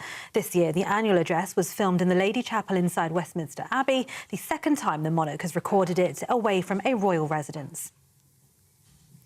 US authorities have discovered more than 1 million more documents potentially related to the late paedophile Jeffrey Epstein that they plan to release in the coming days and weeks, officials say. The US attorney for the Southern District of New York and the FBI have informed the Department of Justice about the discovery and turned over the documents for lawyers to review. The statement did not specify how the FBI and New York prosecutors came across this additional material. And tributes have been paid to a 13-year-old boy who was fatally stabbed in central Portugal yesterday. The boy, named locally as British national Alfie Hallett, died after being found with several injuries caused by a bladed weapon. According to Portuguese police, the suspect was found with similar injuries and died in a possible gas explosion. Police said the mother was found by authorities showing signs of having been restrained and assaulted. She was taken to a nearby hospital to be treated for her injuries.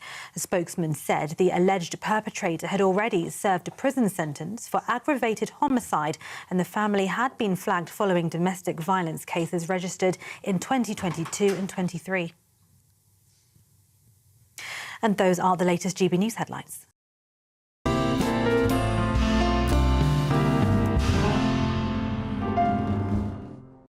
Welcome back to the night before Christmas. It's only 1 hour to go before it's officially Christmas Day, and as ever, I'm going to be keeping you updated on Santa's whereabouts. Last seen in Mali now.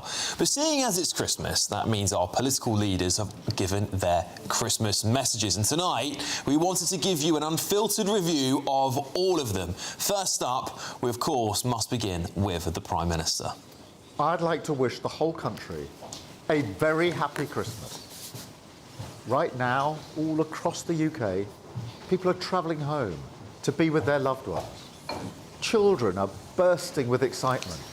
Families are making the final preparations, wrapping presents, hanging stockings, rushing out for last-minute bits. It's a truly special time of year. I know many across Britain are still struggling with the cost of living. Helping with that is my priority. And a fairly uncontroversial one there from the Prime Minister. But next up, let's have a look at what Reform UK leader Nigel Farage had to say. Here in the Clacton constituency, delivering gifts to kids in the homes, and oh boy, you know, if you've got problems in your life, think about some of these youngsters and what they've gone through. And to FC Clacton, where lots and lots of screaming kids were looking forward to a really big sit-down meal. A lot of those kids, foster kids, etc., and for them to all be together, and wasn't it joyous? And that's what Christmas really, I think for many of us, is about. Well, we've now retired as the daylight begins to fade to the 3J's pub in Jaywick. And it's a happy Christmas to everybody here in the Clacton constituency and around the rest of the country too. Right, perhaps better produced than some of his fellow party leaders, and of course taking advantage of the 6-7. You know, this thing, all the parents at home know what it is. The 6-7 trend that seems to be dominating social media at the moment. Nobody here knows. I'm going to ask Ryan Mark shortly if he can tell me, because he's Gen Z. I'm sure he'll know more about it than I will. But meanwhile, here was Conservative Party leader Kemi Badenoch. Christmas is the most special time of year. A time for making merry, of course, seeing friends. But more than anything, Christmas is about family. One of the privileges of being a mother is watching my children grow up, and it happens so quickly. So this Christmas, I'm excited to spend lots of quality time with them. With that in mind, I want to say a big thank you to everyone who has supported me during my first year as leader of the opposition. It's been the biggest challenge of my life, but it's also been a wonderful year. I can't wait to get back to work next year to create a better United Kingdom. But in the meantime, I wish you a very Merry Christmas. That's a very wholesome take from the leader of the opposition. And of course, here was Liberal Democrat leader Sir Ed Davey. Now, this Christmas tree behind me gets a lot of abuse every year. The social media trolls who spread right-wing conspiracy theories like to compare it to the tree in New York City, in Warsaw, and in Budapest. They say it is an example of our country's decline. And I have to admit, on the surface, it does look a little underwhelming, but it's also my favourite Christmas tree. OK, yeah, so Ed Davey decided to point out the Norwegian Christmas tree, which, as part of a tradition since World War II, has been sent to the UK every year, but always finds itself looking a little bit more shabby than some of our European counterparts. And if you're missing one major political party, or at least an up-and-coming political party, that is Zach Polansky. Here, he's decided to release his Christmas message tomorrow at the exact same time as the King's.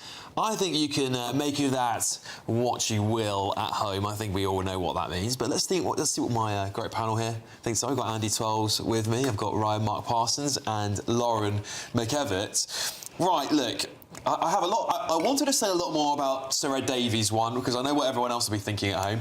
But Andy, let's start with you. Who's the message that struck through to you the most? I think they're all pretty average, to be honest. It's one of those things where you have to do it, and it's sort of like, it sort of matters, but it sort of doesn't. Yeah. And, you know, if you do a bog-standard Christmas message, then you're cleared through to the next year. If you do a diabolical one, then you get a bit of trouble over the silly season of Christmas. But I thought it was quite novel that Nigel Farage actually went to Clacton for once.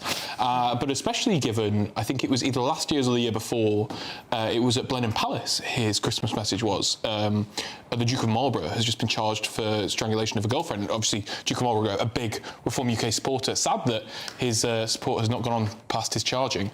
Clearly, Nigel Farage has taken a stand and actually visited his constituency for once. I thought, very down with the kids, though, Nigel Farage, 6'7", etc. Ryan Mark, please tell us. Yeah, please, because I think everyone at home who's got kids or grandchildren wants to know what the 6'7" is all about. Well, this is actually a Gen Alpha thing. So, like, Gen people Alpha. from the early 2010s, but from what I understand, it means like so-so. Right. Like okay. so-so. Right. It's kind of like that. Yeah. Okay. It cracked my nephew up in church on Sunday because he there was one of the readings in the lesson of carols. It was Isaiah verses 1, 6, and 7, and he was literally pointing this out to everybody in the family in the row. And we're like, we don't get it, kid. We're like, I love you very much, but wow.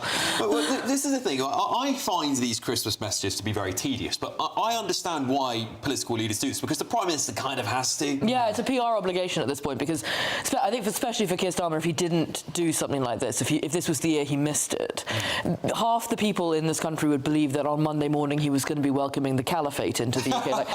Like they would fully be unhinged if he didn't do one. But it's basically a checkbox exercise, along with an Easter message and a Hanukkah message and an Eid message, and you know, there's a calendar of things for which the Prime Minister and the Leader of the Opposition, etc., they have to do a video, and this is just one of them. I think the best part of this whole thing is actually not political leaders but MPs.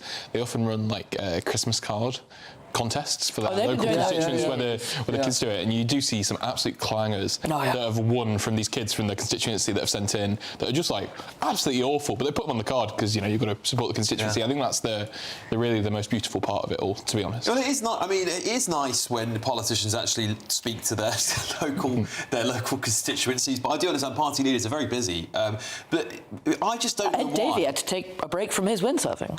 He did. I mean, I was half. It's a very touching sport. It's a very troubling sport. It's very busy. Like that, I mean, I just can't stand Keir Starmer's voice. I don't know if anyone else agrees, anyone watching this at home. He has a deeply nasal voice. This monotonous, like, it's just horrible to hear. I just can't bear listening to Keir Starmer. But actually, out of all of them, I really enjoyed Kemi Badenoch's. Did you? Yeah, the production, the music, I think she looked great. I wonder what she thought. I love the message of Christianity and family. Nigel Farage's was quite chirpy and, you know, jovial, but yeah, Keir Starmer absolutely can't bear his voice. I think Nigel was making a point about Keir Starmer having... Because Keir Starmer went to a school a couple of weeks ago and filmed with the kids. Kids did the 6-7 The kids did the 6-7 thing, and he did it with them and nearly got in trouble with the headmistress. So I think Nigel was making a point awkward that about it. he doesn't get in trouble. He looks more natural. In fairness, I think it would probably be a red flag if a 60-something politician was natural doing the 6-7 with kids. I don't really want that calibre of politician. I want a slightly awkward statesman that doesn't really get the internet trends, but does it anyway. But I think Nigel Farage, I don't know how he does it, somehow he always seems quite cool. I think, you know, even the cameo videos, I think there's something about Nigel... I thought he was very cool when he went up the Ra. Is that Reform UK policy? You know, that was a famous cameo video of his... Up the Ra, Nigel. You could pay him really, to say literally anything. Well, that was the thing, wasn't it, with cameos? That so he can be sold out for, what, 20 quid? It was really not that much. We did it for a friend. It's really not that much money. Got to be a little bit balanced here. How much would you charge for a cameo, Alex? Go on. I think, well, obviously, politicians... I think he thought his career in politics was over. And I think at that point... He'd sold out, would you say? I mean, he also was a household name. He was never an elected politician here in Parliament up until very, very recently, last year. And so I think it's very interesting to see some of these politicians go on to become more household names. How much would you sell a cameo for? How much would you be paid to say up the Ra on a video? I mean, I probably wouldn't say it, but I know what that means. Yeah. Or do you think Nigel Farage... up the IRA. Up the IRA, the Irish Republic... Or the Provisional Irish Republican Army. He's post-Good Friday agreement. Like, it's not his fault. Guys. Do you... how much would you have to be paid to say up the Ra? No, I don't know if I'd be paid to say it. I don't think. Well, he did. He got paid. Yeah, but he had to agree to say it. There wasn't a gun to his head. He wasn't a hostage. No, it was the low price of $29.99. You can get Nigel Farage to support your prescribed organisation. It was a bit more than £29. What do you say up Hamas? Because we paid for it. What do you think we have to like? If you're buying a present for the king, because the king's speech is tomorrow. Yeah. Very, very beautiful day. The king has everything, right? What would you buy the monarch? If you're going to, let's say, going to have dinner, you know, you're expected to bring a present. What would you bring for the king? So famously, the royal family, when they're at Sandringham, they don't buy big presents for each other. They have a Secret Santa thing where they've got a price limit of about £6 or £7, and you're supposed to bring £6 or £7. you're supposed to bring, you know, like a joke gift or, you know, chutney or something that you've made. And quite famously, Diana did an interview at one point where she said that she didn't know about this, and so the first Christmas she spent with the royal family, she bought everybody cashmere jumpers or something, and was made to feel really out of place. And she also said that they had about 7 costume changes during the day, which she didn't like very much. But yeah. Sorry, I get why these kids love it now. Right, Mark, what would you buy the monarch? I mean, that's just so impossible. But you know, actually, I think I'd buy him a Netflix subscription so he can see his portrayal in The Crown. Because I forgot the actor that plays King Charles. Is it Josh O'Connor? Dominic West. At some point. Josh O'Connor is the young. He's the younger one. The younger one. He's the younger one. I think. He's done very well now, this actor who played... he's in the Knives Out trilogy. Yeah. He was in Challenger. But I think he would appreciate this really hot actor portraying him in The Crown. So I think if he hasn't got a subscription already, I would gift the king a Netflix subscription. I mean, genuinely, my understanding is that like they appreciate stuff like whoopee cushions and things. Well, so Prince Harry has done an interview with many American journalists, and he does a lot of them, doesn't he? And he said that he watches it, but not all of them say they do, which is very interesting. And you know, obviously, that it's not a factual depiction of the royal family. It's a drama. It's a dramatization. We don't know what's said. No. This is someone with scriptwriters saying things, and a lot of people don't realise that it's complete fiction. I thought The Crown was very good. I thought. Oh, it was great. I thought it was a really good drama. It wouldn't. What would you buy the king if you go around for dinner? Oh, a video of Nigel Farage saying up the Ra. What else? I don't know. I'd probably try and get him. You paid him to say that. Oh God, I wish. God, I wish. Could you imagine? No, I think I don't know. A nice wine for dinner. Novel. Nice I think it'd be quite novel for him to try kind of Tesco's finest wine. Just for like the biographies. I think that would be good chat. Yeah, all right. Well, look, for the plot. Just want to clarify, based on Andy's comments, that the Duke of Marlborough has been charged with strangulation and has not yet considered a plea. I'm so sorry. I'm so sorry. Oh my God, I'm so sorry. What's Christmas without a lawsuit? Yeah, real. What's Christmas without Ofcom and a lawsuit? Look, legal would just be having a nap. So let's get these lot off air. Come on, quick. That man is not allowed in my pub. Get out of my pub. Go on. Get out of my pub. Is that legal? Getting this shit. Eve, which means pubs are packed, and I'll be speaking to GBNews' favourite publican in just a moment. Maybe they're not as drunk as some of our panellists are. There we go.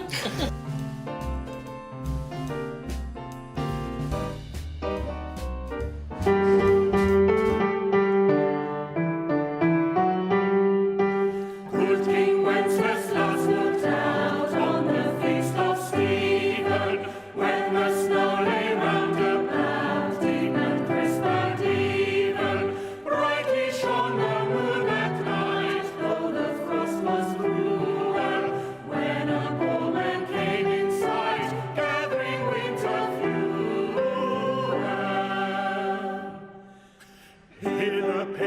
stand by me if thou knowest telling yonder peasant who is he, where and what his dwelling. So he lives a goodly guest underneath the mountain, right against the forest fence by St. Agnes fountain.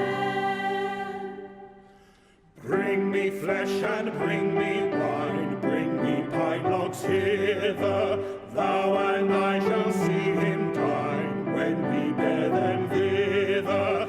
Page and mourner, forth they went together, through the rude wind's wild lament and the bitter weather. Silent night is darker now, and the wind blows stronger. Fails my heart, I know not how, I can go no longer. Mark my footsteps, good my page, tread thou in them boldly. Thou shalt find the winter's rage, freeze thy bloodless coldly. In his master's steps he trod, where the snow lay dinted. It was in the very sod which the saint had printed. Therefore Christian men be sure, wealth or rank possessing, he who now will bless the poor shall yourselves find blessing.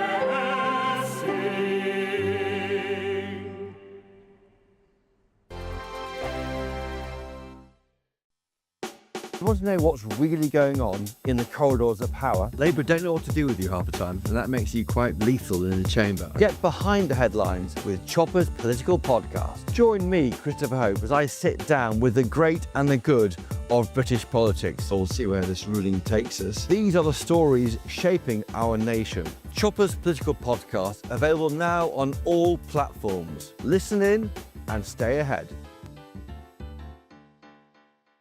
Sir Jacob Rees-Mogg's State of the Nation, Monday to Thursday from 8 p.m. What I've discovered is that a comet that was observed by the Chinese in 5 BC, I put together the information from their observation to come up with an orbit that would take this particular comet very, very close to the Earth. And as it passed the Earth, probably about the distance to the moon, a position on the rotating Earth would have seen that comet pause for a period of hours over a location. We have the same thing now with the geosynchronous satellite. If you stand at the equator, there are geosynchronous satellites that stay over your head 24/7. This comet was so close to the Earth that it would have had the brightness of like a first quarter or full moon. So it would have been clearly visible in the daylight. So it would have been easy for them to follow. And how quickly would they have had to have travelled? Could they have travelled fast enough to keep up with it? Well, it would have been a direction. So it turns out it takes 2 or 3 hours to walk from Jerusalem to Bethlehem. It's a relatively short distance. And that's the period of time where it behaved like this for those few hours.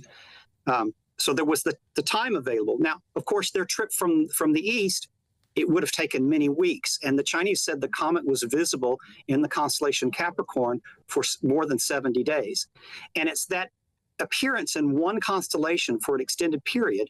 Pilots know this. If you see an object in the sky while you're flying a plane, and it's not moving left, right, or up, down, it's actually on a collision course, or nearly so, with you. So the comet was heading more or less directly towards the Earth until, at least in my theory, they arrived in Jerusalem and walked that distance from Jerusalem to Bethlehem. GB News, the People's Channel.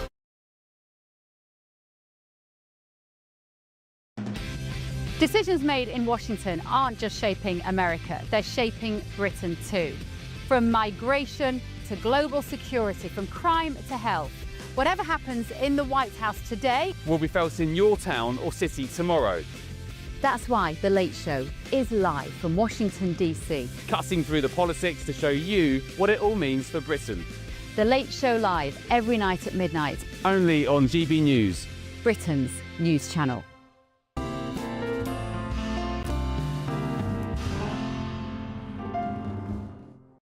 Welcome back to the night before Christmas. We are, of course, only 40 minutes away from the big day itself. But seeing as it's Christmas Eve, we thought it's only appropriate to discuss one of the British public's favourite places to go today.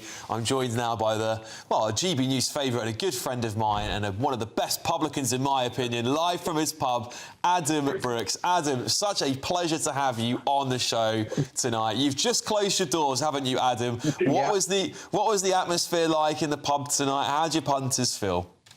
It was great. It's my busiest day of the year. I got down here about 4 o'clock, Alex, and it was Rambo, like right until 11 o'clock. Everyone behaved. Everyone had a great time. I had the Christmas music on. It's really set up Christmas. I'm really happy with it. I'm shattered. I'm having a non-alcoholic beer myself, and I can't wait to get home. I've got a few cards and things to sort of write up for the kids and for the wife, and then off to bed, mate. Off to bed. I'm shattered. I bet you are. Well, thanks for joining us tonight, because we love hearing your stories from the pub, because it's a good insight to us as to what's going on in the publican world. How was your punters feel about Christmas this year? Are they all amped up? Have they got over the doom and gloom of the last year politically? They're all hopefully looking forward to 2026. Look, there was families in here tonight. There was young ladies. There was, elderly. There was lovely people here. I cranked up the Christmas tunes and they was all singing. It was a really lovely atmosphere, I've got to say. Yeah. I'm open tomorrow, 12 till 3, just for drinks. Going to get my Christmas suit on. Everyone tonight really seemed up for Christmas, and we haven't really seen that this December. It's been a strange one. Yeah. I don't know if it's because the weather was a little bit warmer than normal, or maybe the Labour government putting a downer on everyone. But tonight, it's the first night that I've really seen that made me think it's Christmas. Adam, I want to ask you, is there a song that gets everyone going when you play a Christmas song in your pub? Is there a song that everyone gets up and loves more than anything else? All of them tonight, really. They was singing, all the girls were singing, the ladies, What's the one with the lyrics that we can't normally say? It's a Fairy Tale of New York. Fairy Tale New York. That really gets people going. I played that about 10 to 11 and the whole pub was singing it. So it was no good, banter police in sight, no banter police in sight. No banter police. You got to remember, I've got a sign on the door that says no Labour MPs, haven't I, Alex? Right. So, that might have made me busier, because this was the busiest day I've had all year. So who knows, maybe the no Labour MP sign has drawn a few new customers in, because there was a lot of faces that I didn't recognise tonight, and there was quite a few people that come up and said, I watch you on GB News. So, it might have helped. It really might have. You never know. Adam, listen, if Keir Starmer knocks on your pub door tonight on Christmas, would you let him in? Absolutely not. I can't bear to listen to him, his voice, let alone see the man. No Labour MPs are allowed, Alex. They're barred. Up and down the country, us publicans have took a stand. The farmers took a stand, and they've got, a concession. If they don't U-turn on their business rates and other things, there's a lot of pubs going to go to the wall this year. So, I'm on WhatsApp chats with a lot of publicans, restaurateurs, and they're saying if something doesn't change January, February, March, or it's bad, it could be curtains for many of them. Right, if Labour were to give you a Christmas gift, could be anything politically, what would it be, Adam? Right, so hospitality is in desperate need of a fair VAT rate. European countries, 10, 12%, yet we have to charge 20%. So we literally are a tax collecting service for HMRC right now, and businesses can't deal with that. And it would bring prices down. If we didn't have to charge 20% for that, the prices would be more affordable. Much of Europe does it. So look, Keir Starmer, Rachel Reeves, if you're watching, please take our VAT rate, even if it's a temporary one, to 12%, 10%, and that would give hospitality a leg up. Now, that would be very welcome news, I'm sure, for publicans that I've spoken to as well, Adam. Of course, I know you very well. You're on my show every weekend, but also speaking to other publicans up and down the country, all want the same thing. Let's hope maybe there's a Christmas miracle that takes place between now and the new year. I won't hold my breath, Adam. I won't hold my breath. No. And would you like to just give a Christmas message to our viewers before you go? Look, I want to thank everyone. Look, when I'm out and about now, I have so many people say, I love you on GB News. I love the station. It's the people's channel, and that really reflects. I want to thank everyone for watching. Thank everyone that comes up in the street or wherever and says, keep saying what you're saying. You know, the People's Channel, GB News, has changed the news landscape of this country, and there's a reason it's the #1 news channel. You know, so keep watching, keep supporting great presenters like yourself, you know, mere commentators and publicans like me, and we will continue to tell it as it is and speak for you at home.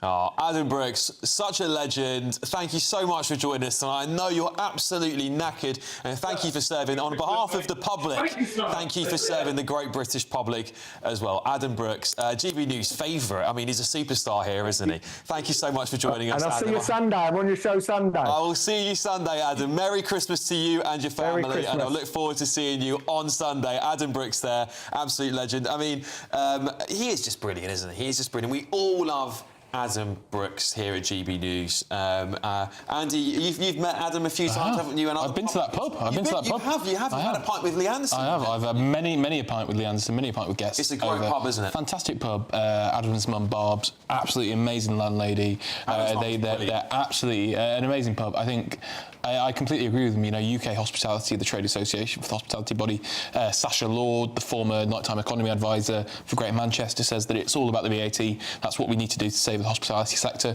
Certainly within the Labour Party, I'm advocating for that. We need a cut in VAT for the hospitality sector. To be fair, we need total VAT reform, because what we should do is remove all exemptions, all variations of rate, and drop the rate to like 5%. I agree. Remove absolutely, and no exemption for small businesses. Everybody has to pay it, but the rate comes down to like 5%. Absolutely. Sacha Lord, a massive supporter of Andy Burnham, the Labour mayor of Greater Manchester, really keen Labour member. He's all the time talking about this, and I absolutely support it. You know, the viewers will be a no shot that I absolutely love the pub, so I don't want any of them going anywhere. You just want cheaper pints. Well, absolutely, of course I do. Want cheaper pints as well. And Ryan, Mark, I mean, I think that pubs, especially this time of year, it reminds people, because you know people don't always. There's bars to go to now and restaurants. People drink a lot in restaurants as well. And actually, this is the time of year where we all want to go to the pub. You've got some of those pubs with the lovely roaring fireplaces on, but it's just a reminder of how much of a backbone they are of our society. Yeah. Oh yeah, absolutely. I mean, I love a good pub, but I think I live in London.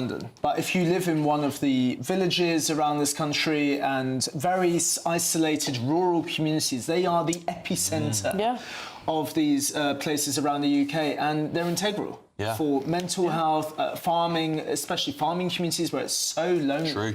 You need these places to exist. That's where I'm out from. So shout out to John, who runs the Keepers in Quellington, which is the backbone of our village, and Baz and Fred from the New Inn next door. Yeah, no, I think it's just so important that we protect this part of our culture, because it is. It's not just a pub. It's not just a place to go and drink. It's a place where we share ideas. Exactly. It's a place where we challenge each other. I guess that GB News, in a sense, is like a talking pub, isn't it? Where we are having a drink tonight. We are. One of your presenters literally presents from a pub. Yeah, quite literally, and that just showed you how important it is to us here at GB News. What's your favourite pub in London, Alex? Do you have one? I have one down the road from me. It's Tap on the Line. Yeah. And I've never seen a pub like it, but it's a pub is built into the train station near me, and it's just lovely. You can see all the trains go by, all the commuters. That's a great pub. It's a lovely pub. That is a lovely pub. Really good. Pints aren't too bad either. But I'm very lucky. I'm surrounded by great pubs. I love the famous Three Kings, which is, there are a lot of Irish pubs in London, very few Welsh ones, and that is the epicentre of Welsh rugby watching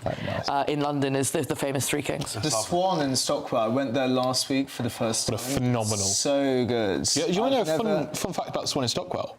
Before he became Chief of Staff to the Prime Minister, Morgan McSweeney had his birthday party there every single year when he lived in London, which is, I think, quite novel. It's what an institution. Down the road from there, the Canton Arms, best salt marsh lamb in London. Take 5 of your mates and go and have the salt marsh lamb, which is incredible. Well, Mark, I can't really imagine you in the Swan. You can only buy it. Did you go upstairs or downstairs? I went on all levels. Really? They had fake snow, they had Mariah Carey on. But what's so sad is that young people, people my age, early 20s, they're not going out. They want matcha lattes. What is this fascination with matcha lattes? They're pretty good. They have to say they're pretty good. Rank. You should try matcha latte with vodka in. And then now you're talking. That's what I do. Do you think the pubs are going to struggle into the future with the younger generations not being... I mean, lots of data shows they're not focused around alcohol so much. In fact, they reject alcohol a lot. Is that going to hurt our pubs? Yeah, this concerning, in my eyes, health trajectory. I mean, dry January, what is that all about? I've never subscribed to dry January. My idea of dry January like going to Egypt and having cocktails on the Sahara, Right, like the desert or something. You know what I mean? I like that. So That's many pretty young people wanting to do dry January and not drinking, not going out, not clubbing. Sorry, Labour's banning fun. I think in London. I think there's going to be a revision. Young people are coming back to church. Young people are going to go back to All right, clubs. listen. Paul just wanted to read this. This is a lovely comment out. Paul, thank you for writing it. I have not felt the Christmas spirit this year, but GB News changed that today, and all I can say is thank you. Merry Christmas to everyone, and I hope 2026 will be better. I really hope so. Merry Christmas, Paul. I have big hopes for 2026, so I'm with you on that one. Coming up in just a moment. King Wenceslas looked out on the feast of Stephen, when the snow lay round about, deep and crisp and even. Wonderful, isn't it? As GB News released its Carols by Candlelight Christmas special, we'll be debating which Christmas carol is the best. And of course, I really do want to know what yours is. gbnews.com/your say. But before that, let's check in on the big man himself, Father Christmas. He was last seen in Lisbon, Portugal. He's getting very close now, isn't he? Any little boys and girls that are still up, you better get yourself ready to bed. We'll see you very shortly.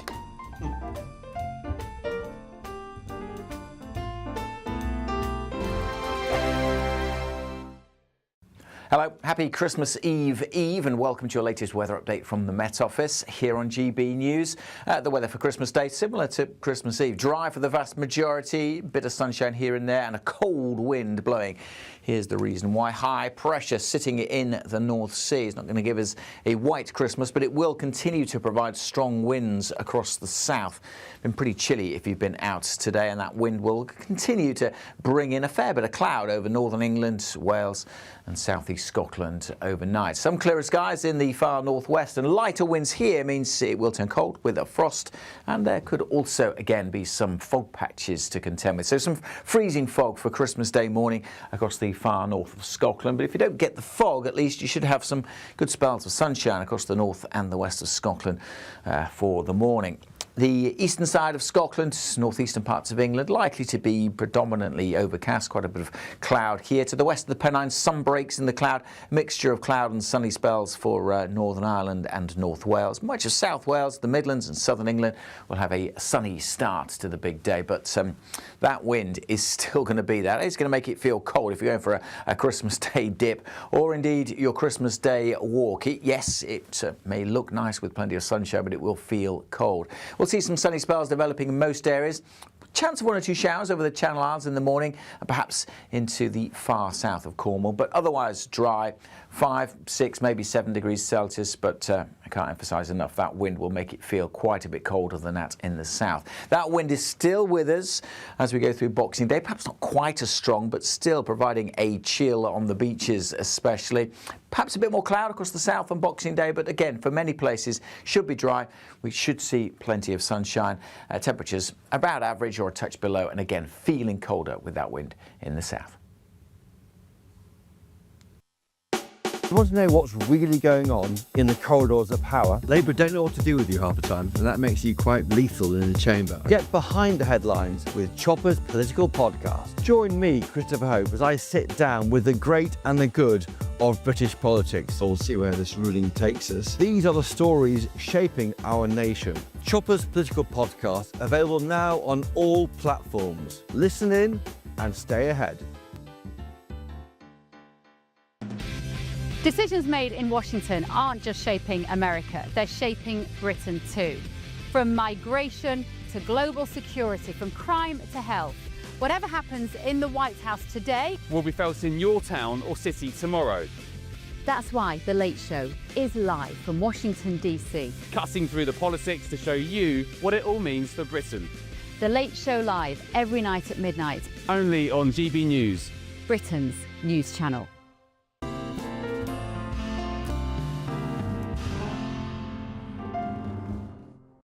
Welcome back to the night before Christmas with me, Alex Armstrong. It's a really special show tonight, so thank you all very much for joining me. I know it's not what we normally do here. It's not very political tonight, is it? We just want to celebrate Christmas with all of you at home. Now, considering GB News has just aired its Carols by Candlelight concert, we thought we'd give you some of the highlights in advance of our Christmas Carol debate. Right, you lot better listen up here on the panel. First up, it's Joy to the World. Joy to the world, the Lord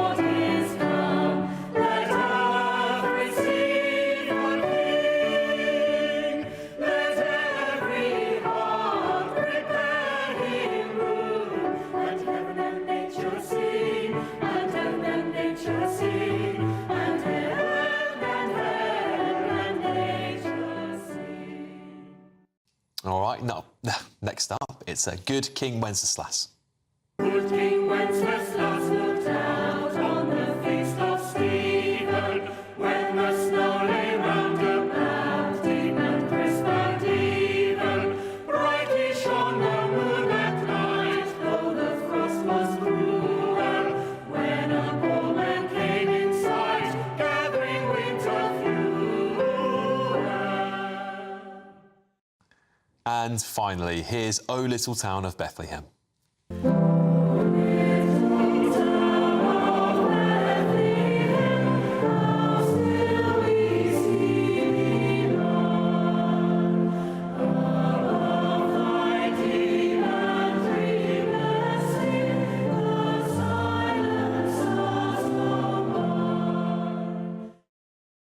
Well, there you have it. Wasn't it just so beautiful? I'm really sad I couldn't be there. Of course, I was here presenting on GB News, so I couldn't come, but I've watched the clips. It was a lovely, lovely occasion. There's so many of you have joined me on gbnews.com/YourSay tonight to say how much you loved the carols, and I couldn't agree more with you. It just makes it feel so Christmassy, doesn't it?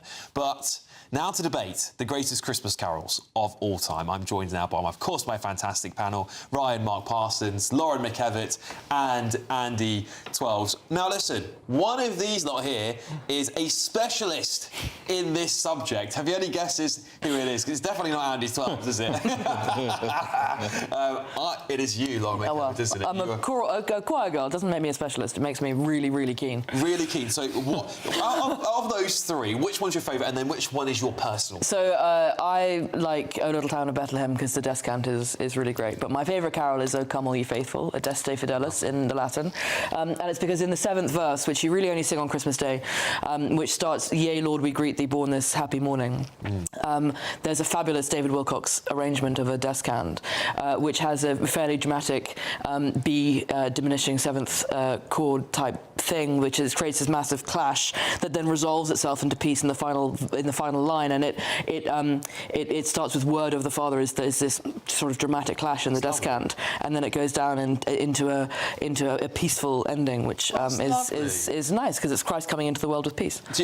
Would you give us Absolutely not. No, I didn't think so. I try my luck, but you know, I thought we can only try, right? Nope. What about yourself over there, Ryan Mark? I don't really like carols. I find them a little bit soporific. I like Mariah Carey. So I don't know if that you're counts. a typical Gen Z. You've got the you've got the pop music side of things. It Yeah. touches your heart, doesn't it? I went recently to these Westminster carols, and I was just sat there like I was really keen for it to be over. I was just like, I need to. With the parliamentary carol service. Yeah, well, it's a parliamentary choir. Yeah, so I and got my first diary story out of that because it was on the day of the pre-budget report in 2009. David Cameron was Leader of the Opposition, and he read that passage from Luke about it. There came a time when all the world should be taxed, and I sold this to the diary because, of course, the Chancellor Alistair Darling had just announced a whole raft of taxes, and the Leader of the Opposition had gotten the "There came a time when all the world should be taxed" reading. So, yeah, very good. Yeah. There you go. There you go. All right, Andy, favourite carol?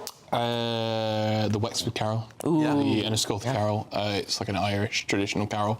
I think it's very nice. I was at the, if we're talking about carol service, I was at the Journalist Charity Carol Service at St Bride's on Fleet Street a couple of weeks ago, and it was the second or third carol they sang, and I love it. I've got an Irish girlfriend, Irish family. I think it's really nice because it's one of those where you don't have to change the tune to sing it in English or Irish. Yeah, okay. I think that's really quite novel and quite nice, to be honest. Yeah, well, I've asked you all of you at home as well, what are your favourite carols? I'm just trying to see if any of you have sent me a message about this. I can't see one here. Let's have a quick look. No, nothing here at the moment. Please do... Oh, Ding Dong Merrily on High. Oh, that's a good one. Is my favourite carol, Louise Turner says. That's a great one.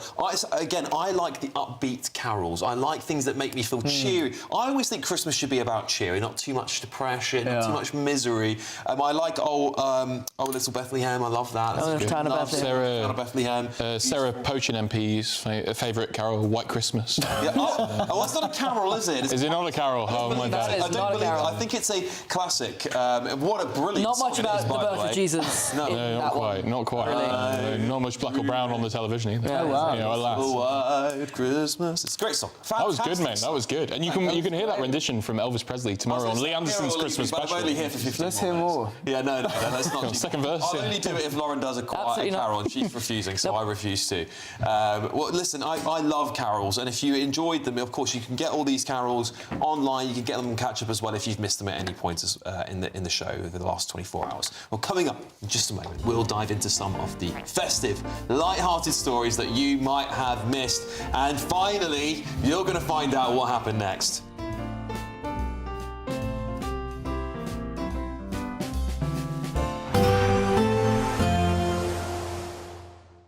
I forecast a perfect holiday in the sun.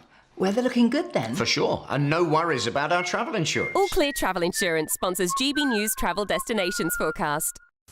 The colder weather the UK is experiencing on Christmas Day extends into Iberia. It's unsettled across the central part of the Mediterranean. Also some rain through Turkey. But Greece looking mostly fine. Sunny spells here. The rain and wind through the central Med affecting the Balearics, heading into the south of France and Italy later. Plenty of sunshine for Spain and Portugal, but feeling cooler, and it's going to stay on the cool side here into the weekend. All Clear Travel Insurance sponsors GB News Travel Destinations Forecast.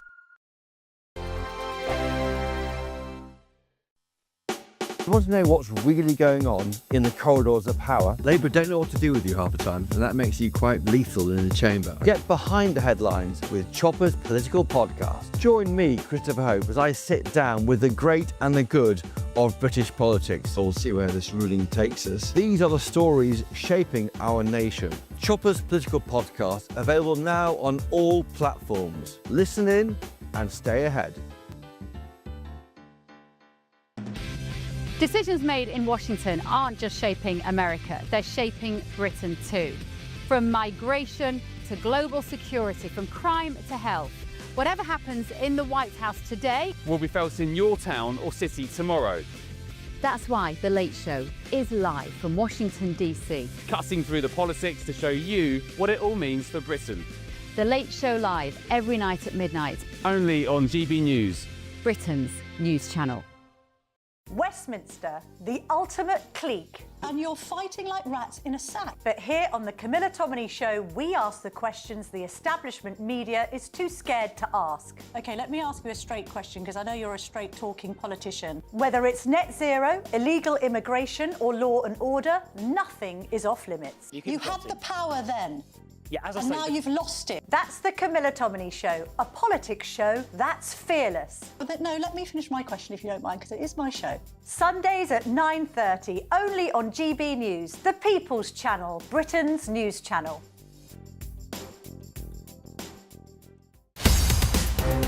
In the GB newsroom, we bring you the news as it happens. With our team of dedicated journalists across the UK, we're ready to keep you up to date with what's happening every half an hour, every single day. Bulletins here on GB News, the People's Channel, Britain's news channel.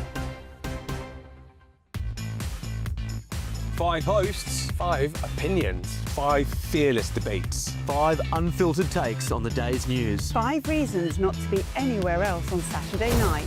This is the Saturday 5. You got me good there. Britain's biggest Saturday night TV show. It's not a bad brand. Yeah. Uncensored. Very, very racy tonight. On the unpredictable. What did she say? Can you translate it for us? And always entertaining. And how can a country go from being led by William Wallace Saturday nights from 6 p.m. only on GB News, the People's Channel. Britain's news channel. You're going to want to stay tuned, trust me.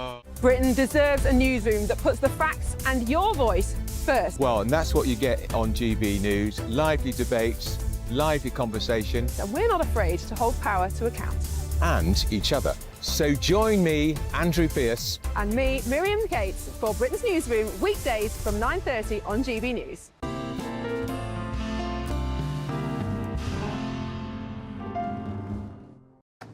Well, welcome back to the night before Christmas. It's almost here, isn't it? It's Christmas Day is almost here. We're minutes away from it now. I'll just get started by reading some of your lovely comments out. Adrian says the holly and the ivy is his favourite. Nicolette says Silent Night. Beautiful Silent Night, isn't it?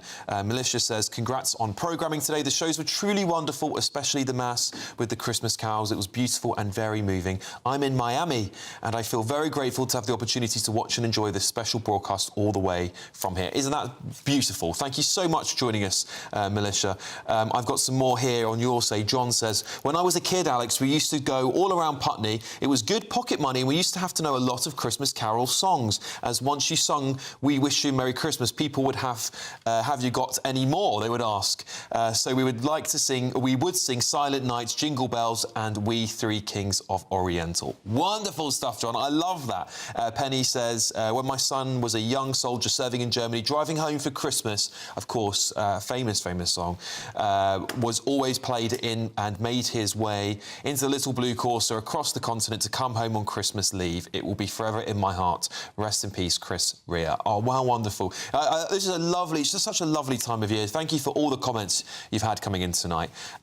First thing I'd like to do is just talk to you about this other little story that caught my eye, and then we're going to finally play you that viral clip I've been promising all night. This is here from the Daily Mail. The number of chocolates in every Christmas tub revealed and how many of each of your favourites you'll get. All right, so Quality Street, get this, 2024, plastic tubs of Quality Street was 600 grams. But this year, Nestle has shrunk them by 50 grams. So they're only 550 grams now. Celebrations, another one, has downsized from 550 grams in 2024 to 500 grams this year. Rose's tub also had more Cadbury Dairy Milks than any other chocolate, with 12 in total, but only 2 hazelnut in caramel. Families are also constantly arguing over the favourites, from Quality Street to the purple one to Maltesers chocolates. I love Maltesers. I don't know about you at home. I love a Malteser. Maybe because my nan used to give them to me when I was young. They're in celebrations, is it? No, I don't know what. They come in celebrations. Yeah, they do. Yeah. What's your favourite Christmas chocolate? It's double deckers, but they're not called double deckers. When it's like dinky deckers, I think they're called when they're on the smaller version. Yeah, I think they're quite novel. But Quality Street as well. But I found out apparently on Quality Street they've gotten rid of like the shiny wrapping paper. It's like it's paper now. What's all that about? Woke nonsense. Yeah. Again, what's going on? It's net zero. It's net zero. Lauren, what's your favourite? Controversially, I like the strawberry creams and the orange creams. Oh, do you really? Which not everybody likes. Because I had braces for like an above average amount of time when I was a teenager. My teeth were just a mess, and so all the fudgy ones permanently terrify me, because I think they're going to pull my teeth out even though I'm no longer wearing braces. Right, briefly, what's your favourite chocolate? I love those chocolate balls. Lindt. Do you, Romar? Lindt. Yes. Genius, beautiful choice. And they've just come out with shortbread, by the way. Oh, wow, I'll have to check. Which I haven't tried yet. All right, look, I promised you I'd show you that clip. Let's have a quick look at it, shall we?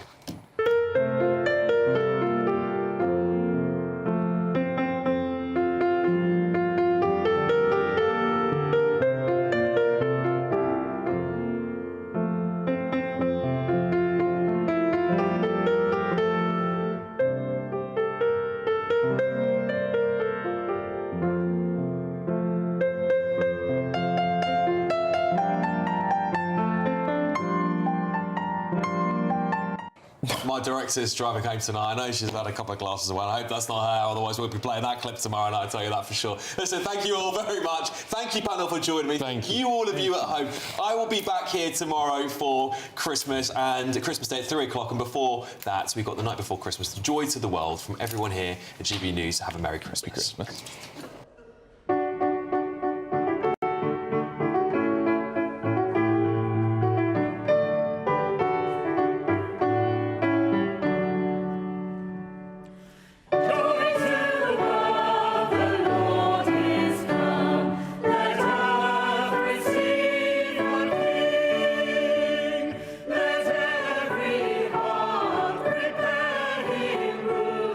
And heaven and nature sing, and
Expect warm spells with the odd rude interruption.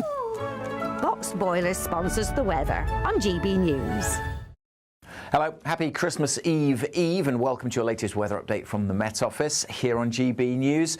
The weather for Christmas Day, similar to Christmas Eve. Dry for the vast majority, bit of sunshine here and there and a cold wind blowing. Here's the reason why. High pressure sitting in the North Sea is not going to give us a white Christmas, but it will continue to provide strong winds across the south.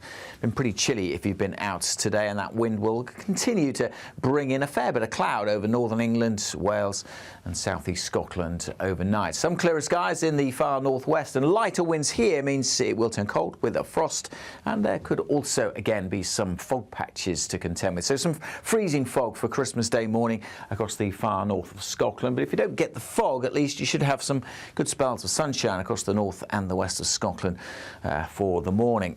The eastern side of Scotland, northeastern parts of England, likely to be predominantly overcast, quite a bit of cloud here. To the west of the Pennines, some breaks in the cloud, mixture of cloud and sunny spells for Northern Ireland and North Wales. Much of South Wales, the Midlands and southern England will have a sunny start to the big day, but that wind is still going to be there. It's going to make it feel cold if you're going for a Christmas Day dip or indeed your Christmas Day walk. Yes, it may look nice with plenty of sunshine, but it will feel cold. We'll see some sunny spells developing in most areas. Chance of 1 or 2 showers over the Channel Islands in the morning and perhaps into the far south of Cornwall, but otherwise dry. 5, 6, maybe 7 degrees Celsius, but I can't emphasise enough that wind will make it feel quite a bit colder than that in the south. That wind is still with us as we go through Boxing Day, perhaps not quite as strong, but still providing a chill on the beaches especially. Perhaps a bit more cloud across the south on Boxing Day, but again, for many places, should be dry. We should see plenty of sunshine. Temperatures about average or a touch below, and again, feeling colder with that wind in the south. Expect warm spells with the odd rude interruption. Boxed Boilers sponsors the weather on GB News. A very Merry Christmas to you all from the Aurora Collection Resort in Lapland. We're on an amazing Arctic adventure to celebrate our greatest cash giveaway, a simply stunning £85,000. And this Christmas, we're giving you the chance to win it all. So don't miss out this Christmas. For another chance to win £85,000 cash, text cash to 63225. One entry costs £2.50 plus one standard network rate message, or text bonus to 63225. 5 entries cost £5 plus one standard network rate message. Go to gbnews.com/win. Entries start at £2.50. Call 0903 686 3232. Calls cost £2.50 plus your network access charge, or post your name and number to GB18 PO Box 8690 Derby DE1 9TT. UK only. Entrance must be 18 or over. Lines close at 4 p.m. on the 30th of January. Please check the closing time if listening or watching on demand. Good luck. You want to know what's really going on in the corridors of power? Labour don't know what to do with you half the time, and that makes you quite lethal in the chamber. Get behind the headlines with Chopper's political podcast. Join me, Christopher Hope, as I sit down with the great and the good of British politics. We'll see where this ruling takes us. These are the stories shaping our nation. Chopper's political podcast, available now on all platforms. Listen in and stay ahead. Decisions made in Washington aren't just shaping America, they're shaping Britain too. From migration to global security, from crime to health. Whatever happens in the White House today will be felt in your town or city tomorrow. That's why The Late Show is live from Washington, D.C. Cutting through the politics to show you what it all means for Britain. The Late Show live every night at midnight. Only on GB News, Britain's news channel.